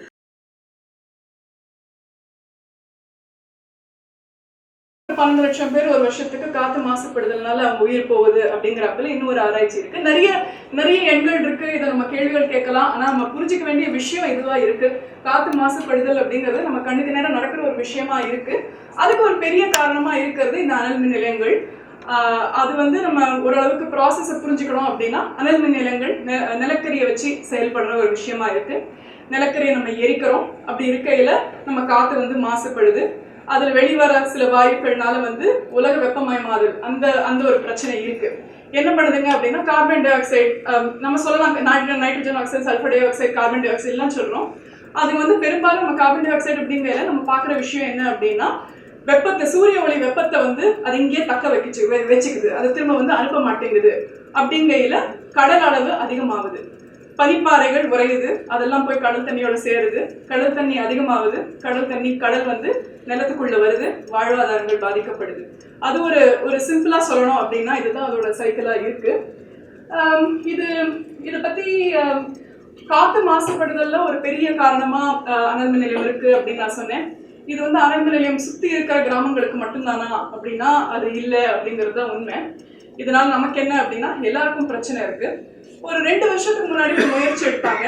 Ennore இங்கிட்ட இருந்து எவ்வளவு தொலைவு அப்படின்னு உங்களுக்கு தெரியும்னு நினைக்கிறேன். எண்ணூர்ல இருக்கிற அனல் மின் நிலையங்கள்னால இங்க இருக்கிற ஆழ்வார்பேட்டை வரைக்கும் காத்து மாசு எப்படி தரம் குறையுது அப்படிங்கிறப்பல ஒரு ஆய்வு இருந்துச்சு. அதுதான் உண்மை, காத்து மாசு இந்த இடத்துலயும் பாதிக்கப்பட்டிருக்கு அப்படிங்கிற ஒரு பதில் வந்துச்சு. இது கிராமத்துல எல்லாம் சுத்தி இருக்கிற கிராமத்துக்கான பிரச்சனை மட்டும் இல்லை, இதை தொலைவில் 30 கிலோமீட்டர் வரைக்கும் கூட அந்த தொலைவில் இந்த காத்து மாசுபடுதல் அப்படிங்கிறது நடந்துட்டு இருக்கு அப்படிங்கிறத நம்ம புரிஞ்சுக்க வேண்டியதா இருக்கு. இது வந்து இதை நான் சும்மா போட்டிருந்தேன். இது வந்து கடலூர்ல நாங்க ஒரு கிராமத்துக்கிட்ட வேலை பார்க்குறோம். அந்த இடத்துல ஒரு 1200 மெகாவாட் அளவுக்கு ஒரு அனல் மின் நிலையம் செயல்பட்டு இருக்கு. அங்கிட்ட வந்து இது ஒரு துறைமுகம் மாதிரி ஒண்ணு கட்டியிருக்காங்க. இதனால என்ன அப்படின்னா நிலக்கரியை நேரா இந்த இடத்துல இருந்தே அப்படியே எடுத்துட்டு கிராமத்துக்குள்ள எடுத்துட்டு போற மாதிரி ஒரு கன்வேயர் பெல்ட் போட்டு அப்படியே பிளான்ட்டுக்குள்ள சேர்த்துருவாங்க. இதுதான் அதோட திட்டமா இருக்கு. கிட்டத்தட்ட ஒரு துறைமுகம் மாதிரி இருக்கிற ஒரு விஷயமா இருக்கு. இதனால நிறைய பிரச்சனைகள் இருக்கு.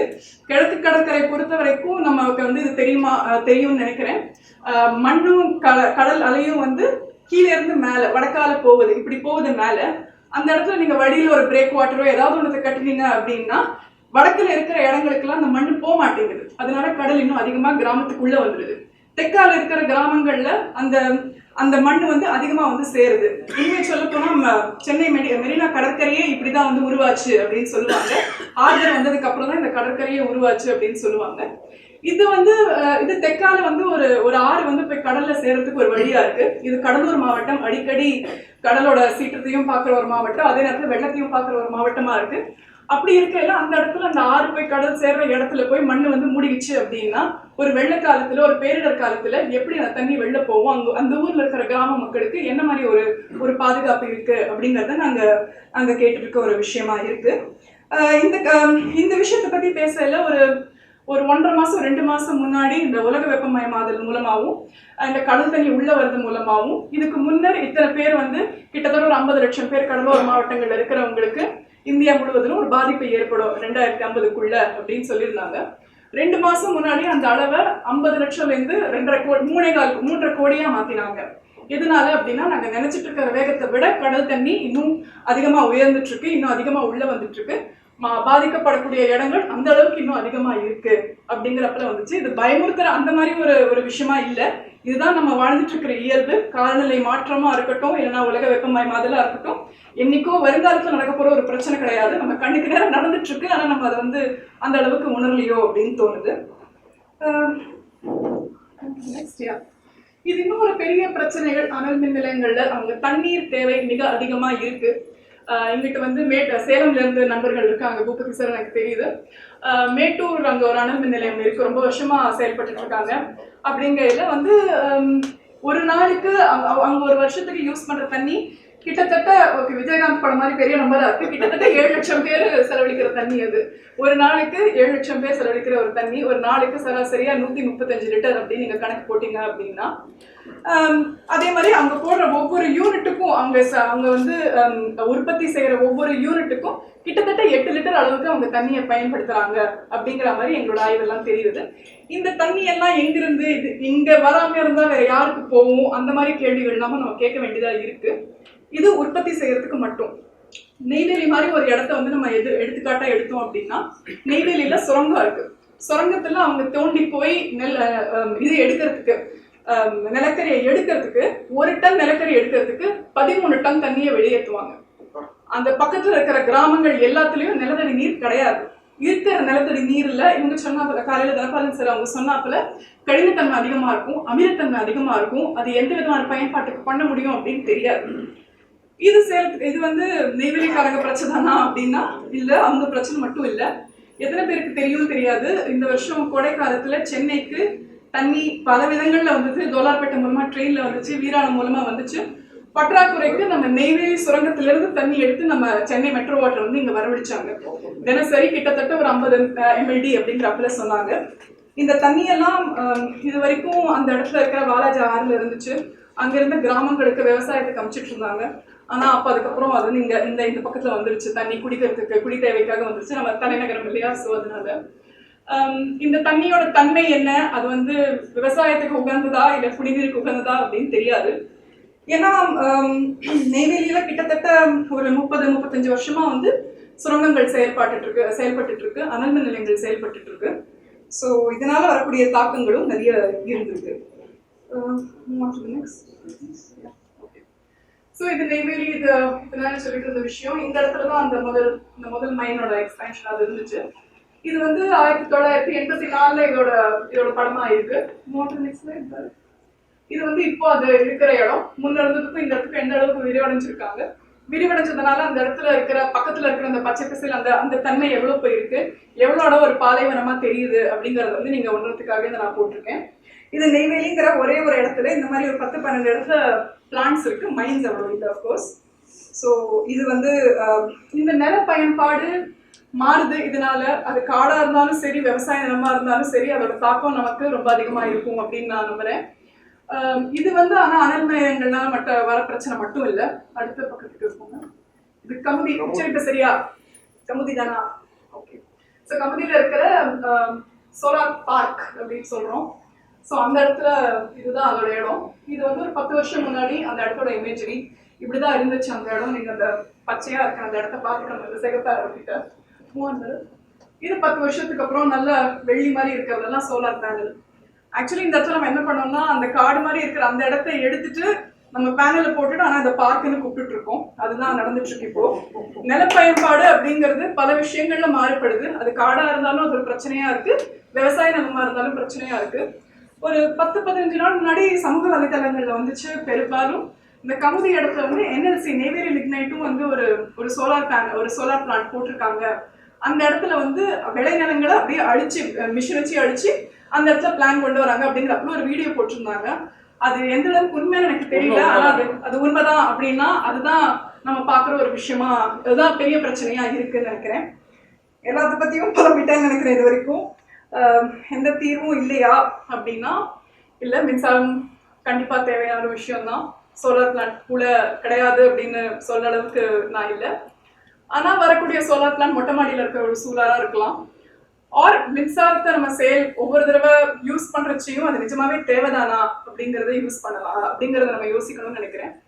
எதுக்காக இந்த இடத்துல நுகர்வோர் இருக்கிற ஒரு இடத்துல மின்சாரத்தை பத்தி நான் பேசுறேன் அப்படின்னா, இதுதான் நான் சொல்ல வேண்டிய ஒரு கருத்தா இருக்கு. மின்சாரம் கண்டிப்பா தேவை.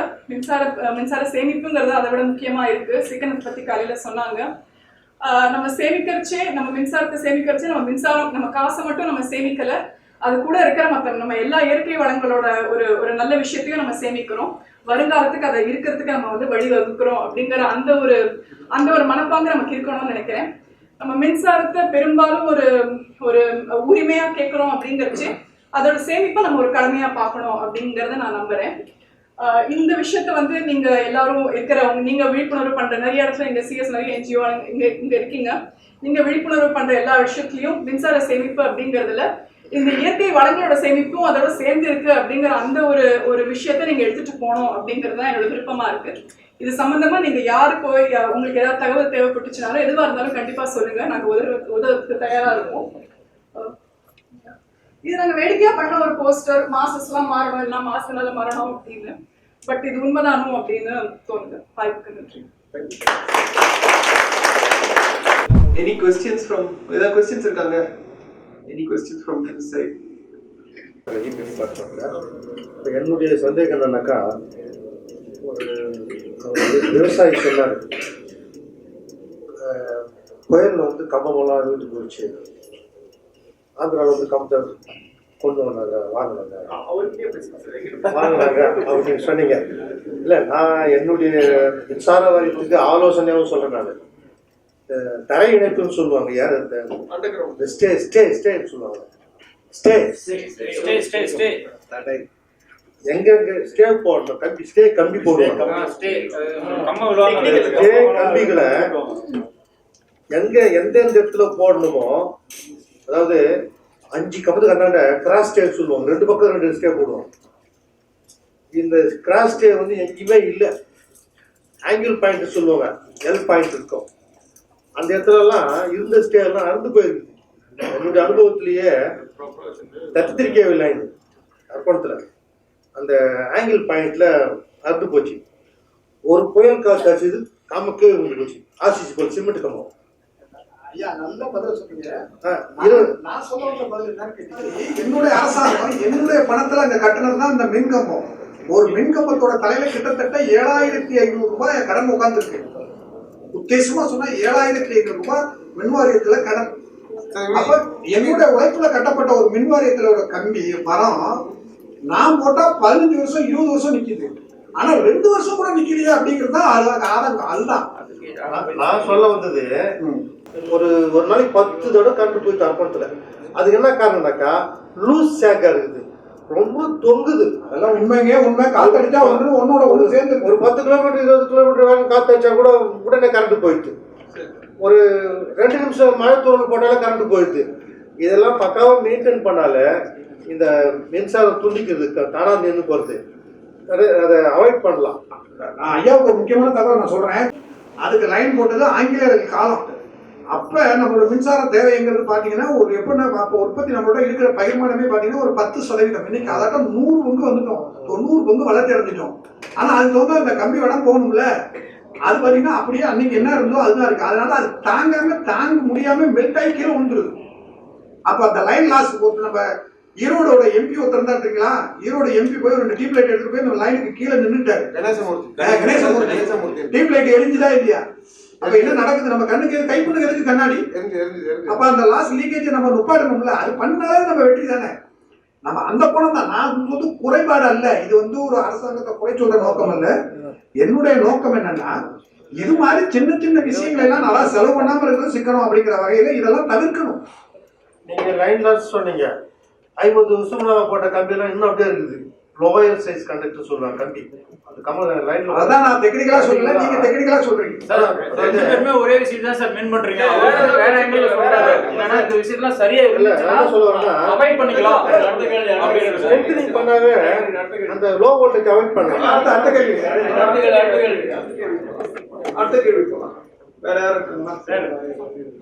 எல்லா தெர்மல் ஸ்டேஷன் எல்லாத்துக்குமே வந்து என்விரான்மெண்ட் கிளியரன்ஸ் எல்லா ரிக்வயர்ட் கிளியரன்ஸ் வாங்கி தான் வந்து ஒரு தெர்மல் ஸ்டேஷனும் ஒரு நியூக்ளியர் பவர் ஸ்டேஷனும் எல்லாம் இது பண்ணுறாங்க. அப்படி இருக்கும் பொழுது வந்து எந்த காரணத்தினால நம்ம சொல்றது இப்போ வந்து அதனால வந்து இது ஜாஸ்தி ஆகுது, என்விரான்மெண்ட் பாதிக்குதுன்னா அப்போ எது தப்பு? கிளியரன்ஸ் கொடுக்குறதுல தப்பா? அது ஏன்னா இது நெசசிட்டி எலக்ட்ரிசிட்டிக்கு ஜென்ரேட் பண்ணுறதுக்கு ஏதோ ஒரு தெர்மல் ஸ்டேஷனோ எல்லாம் வந்தாலும் எல்லாத்தையும் இப்போ இருக்கிற கண்டிஷனில் வெறும் விண்டோ சோலாரோ அது மீட் பண்ண முடியாது. பட் நெசசரி கிளியரன்ஸ் வாங்கி தான் எல்லாத்தையும் பண்ணுறாங்க. பட் எங்கே வந்து அப்போ தப்பு வந்து ஏன் வந்து கிளியர் இதாகுது? இது வந்து அனல்மின் நிலையங்களுக்கு உண்டு, கரெக்ட். நீங்கள் சொன்ன அணுசக்திக்கும் உண்டு. ஆனால் சோலாருக்கு தேவையில்லைன்னு சொல்லிட்டாங்க.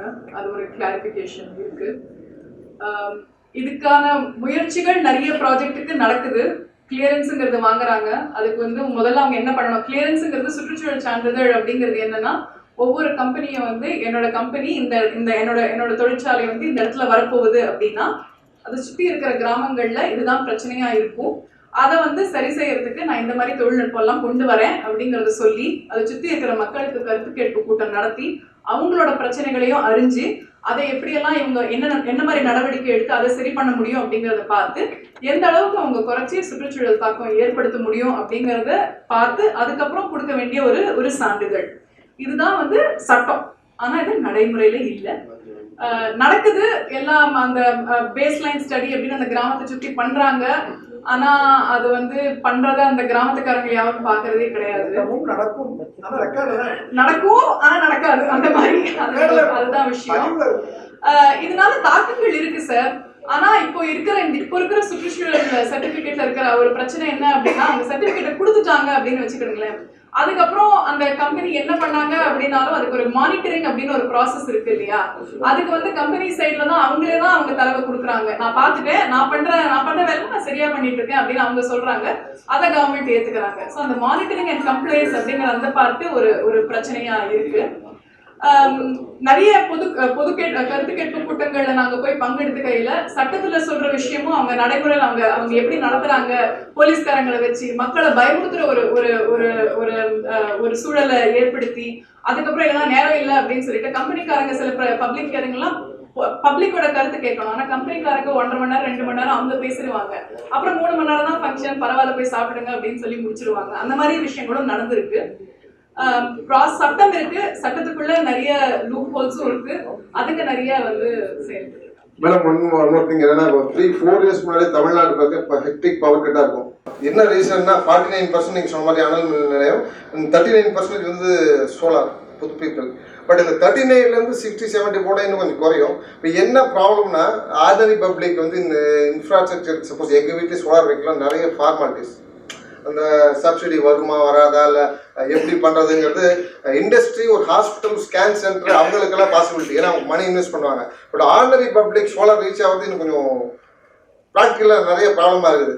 இதை ப்ராக்டிக்கலாக கொண்டு வரதுக்கு என்ன மாதிரி ஏதாவது இது அது சார்ந்து சோலார் இல்ல எளிய நான் கேக்குறது சிம்பிள் நடைமுறைகள், ப்ராக்டிக்கலா சிம்பிளா ஒரு சோலார் போடணும்னா ரொம்ப டிஃபிகல்ட் இல்லாம என்ன பண்றது. அதே மாதிரிங்க அவர் தனபாலன் சொன்னாரு பயோகேஸ் பத்தி அப்படின்ட்டு ஒரு அருமையான ஒரு திட்டம். ஏன் அப்படி இங்க தமிழ்நாட்டில் அந்த அளவுக்கு டெவலப் ஆகலன்னு தெரியல. ஸோ எல்லாருமே மாடு வச்சிருக்கோம், நம்ம ஃபுட் வேஸ்ட் வச்சிருக்கோம், அதெல்லாமே பார்த்தீங்கன்னா வெளியில நம்ம தூக்கி போடும்போது என்ன ஆகுதுன்னா எல்லாமே மீத்தேன் கேஸ் ப்ரொடியூஸ் ஆகி நமக்கு அட்மாஸ்பியர் எல்லாமே கிளைமேட் சேஞ்சுக்கு அகேன்ஸ்டாக தான் இருக்கு. இப்போ கேரளா கவர்மெண்ட் எடுத்து பார்த்தீங்கன்னா சப்சிடி கொடுத்து நல்ல பிரமாதமாக பண்ணுறாங்க. ஆல்மோஸ்ட் ஒரு மோர் தென் 50% பயோகேஸ் அங்கே யூஸ் பண்ண ஆரம்பிச்சிட்டாங்க டொமஸ்டிக் லெவலில். பட் நமக்கு இங்கே சப்போர்ட் இல்லாதனால நான் அதுக்கு நிறைய முயற்சி பண்ணிட்டு இருக்கேன். பட் ஸ்டில் இங்கே சப்போர்ட் இல்லாதனால அதை நான் பண்ண முடியல. ஏன்னா அது மூலியமா நிறைய நம்ம அன்னி செலவணி மிச்சப்படுத்த முடியும். கேஸ் இம்போர்ட் பண்ண தேவையில்லை. இது அருமையான பயோ ஃபெர்டிலைசர், இயற்கையான ஒரு உரத்தை தயார் பண்ணிக்க முடியும். ஏன் போய் நம்ம உரத்தை வாங்கணும்? ஸோ நம்மளோட இயற்கை உரத்தை பயன்படுத்தி ஒரு நல்ல காய்கறியை உற்பத்தி பண்ண முடியும், எல்லாமே பண்ண முடியும். பட் இங்கே பேசதான் முடியும், தீர்வு எங்கன்னு கிடைக்கிறது சப்போர்ட் பண்ணுவேன். முக்கியமான இன்னொரு தகவலோட பரிமாறிக்கிறேன். இது எத்தனை பேருக்கு நமக்குள்ள வரும்னு கொஞ்சம் பார்ப்போங்க. எல்லார் வீட்லயும் பூச்செடி வச்சிருக்கிறோம், இந்த குரோட்டன்ஸ் வச்சிருக்கோம் இல்லையா? இங்க சிட்டில எல்லார் வீட்லயும் இருக்கு, இருக்குங்களா? வீட்டு கரண்ட்ல அந்த பூச்செடிக்கு தண்ணி இருக்கலாமா? இறச்சிட்டு இருக்கோமா இல்லையா? அதே ஒரு விவசாயி தன்னுடைய குடிசையில ஓரத்துல 4 கத்திரி செடி, 2 மல்லிகைப்பூ செடி, ஒரு பூச்செடி வச்சு தண்ணி இறைச்சா அவருக்கு பெனால்டி. எப்படி வித்தியாசம் பாருங்க. நம்ம நாட்டில் குரோட்டன்ஸ் வளர்க்குறவங்களுக்கு கரண்ட் கொடுப்போம், தன்னுடைய வயிற்று பசியை வளர்த்துக்கிறவனுக்கு நம்ம கொடுக்கல. இன்னைக்கு நடந்துட்டு இருக்கு பெனால்டி அவனுக்கு, விவசாயிக்கு. ஒரு குரோட்டன்ஸ் செடிக்கு மின்சார வாரியம் இனம். ஆனா நான் 2 காய்கறி விளைய வச்சு பக்கத்துல இருக்க நுகர்வோருக்கு கொடுத்துட்டு நான் வீட்டு வாசல என்னை புல்புல் பண்ணிக்கிற ஒரு விஷயத்துக்கு பெனால்டி. இதுதாங்க நான் கலெக்டர் மீட்டிங்ல ஒரு பெரிய கொஸ்டினா ஆரம்பிச்சேன். கலெக்டர் ஓரளவு இன்னும் வழக்கு போடாதீங்கன்னு சொல்லிட்டாரு. ஆனா இருந்தாலும் சட்டத்துல இடம் இல்லை. So, hi everyone. The question is specifically on, one is we are running awareness activity to empower consumer to know more about what going on in terms of regulation, and one is addressing their grievances and problem.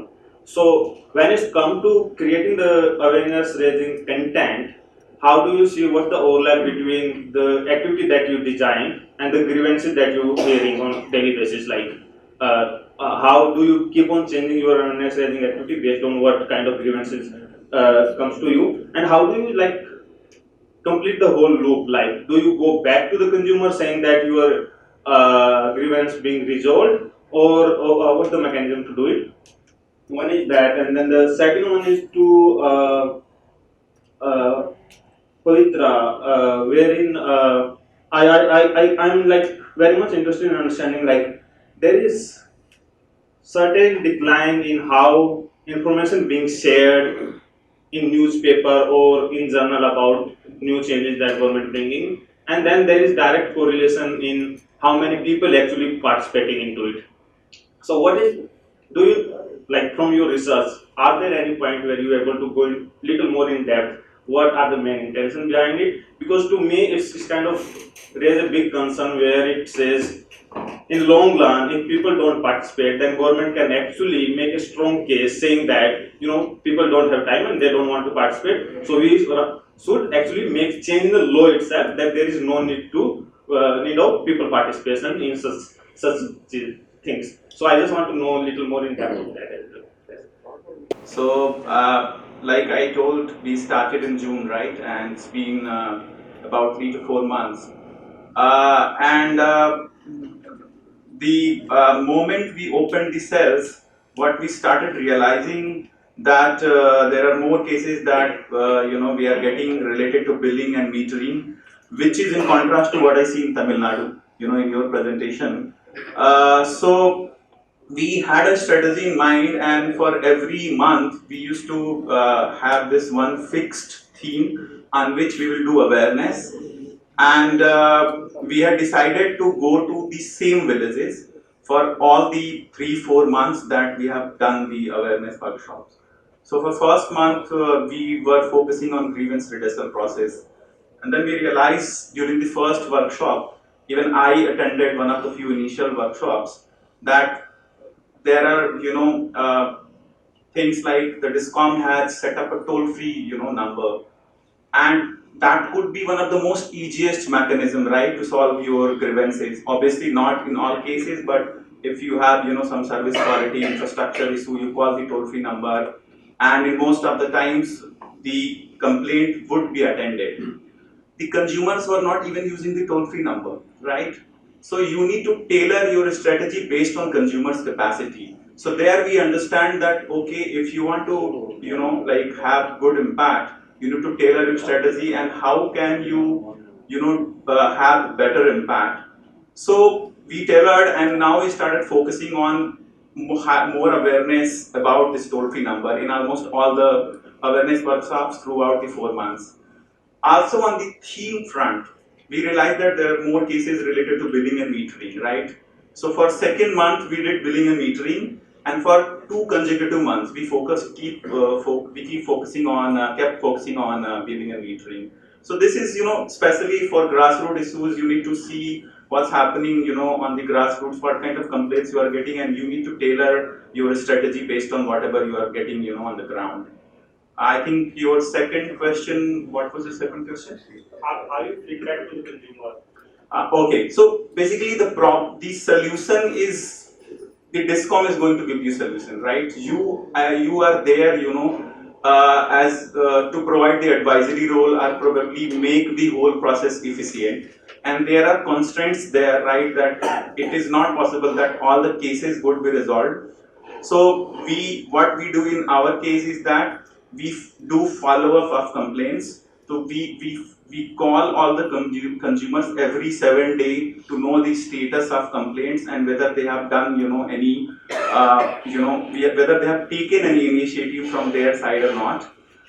So that is the way we get to know what is the status of complaint and whether it's been resolved or not. But obviously the resolution comes from DISCOM. We are nobody to resolve the cases, right? But we support in the resolution. So Balaji, So with respect to the feedback, like the sales advisors call the consumers and inform them, ask them about the complaint, whether it's resolved or not. Also, the advisors get the information from the Tangent Co on the complaint. So on that question, sorry, we are informing the consumers with the feedback. So with regard to the thematic, we ask for the how you overlap them. So we conduct two outreach meetings per month, so on a different areas. So since Tamil Nadu has a very larger state and the districts are very larger broad areas, so like these ourselves try to touch the northern point as well as the southern point also. So like each and every outreach meeting, people ask different questions. Maybe the advisors have the same questions from all questions from the same areas, but the people are different. So they try to solve it as and then, and they take the complaints to the Tangent Co. Some cells they have registered the complaints to the CGRF as well, to the SC meetings also. So and overlapping the things are like the consumers are eager to come to the office in knowing the other aspects of it. So that's, thank you. So about the question on the participation bit, right? I think it's a situation like it's a catch-22 situation where you have like, is it the participation that's affecting the kind of information that gets out, or is it the information on public notices that are affecting the participation? It's literally, the line is quite clear there. Because of course, when we looked at the numbers, we were chasing the numbers initially. We were saying that these are the number of participants that were there in 2003, and this is the number of participants that were in 2017. Then we realized why is there a reduction, and why is there a reduction in terms of the number of suggestions and commissions that were given as well. Then we noticed that the public notices did go out in newspapers that had fewer readership, right? So then when we corroborated this with the kind of experience we had in participating in such public hearing, we recently participated in a miscellaneous petition tariff hearing, and then we realized that it's not just that there's information that's less out there, that people are participating lesser, but also the quality of participation. If you notice from 2003 to 2017, we were trying to look at all the kind of comments and suggestions that were being made regarding the tariff. One thing that we did notice was there's a repetition of certain kind of questions. Everyone's out there with their own agenda, people participate with their own kind of questions, and then it becomes very difficult for the Commission to keep the dialogue in place and in place for the tariff petition as such. So I can only guess, because we can't, I can only guess that this is a situation that's arisen because the participation has also not been as, like, it doesn't really complement the situation that the tariff order is there out for everyone to consult with. So that's the primary problem as well. But this was also an exception because I think 2017 was a situation, there was a true-up order and suo motu order was filed up, and then it was a different situation as well. So multiple things are in place, but this is a situation that has to be addressed, but that can only be addressed with increased consumer awareness, making sure that the kind of questions that people are asking in such tariff hearings are something that resonates with the tariff petition and not just something that they have as an agenda as an electricity consumer. So unless and until the quality of participation increases in these forums, it's very difficult to actually comment on the numbers and which influences what, but I think both are equally influencing each other. The CERC chairman for the first time made a public document in a public comment in one of the media articles saying the wholesale markets is going to become a reality from 1st of April 2020. So I think there are these changes which are going to happen.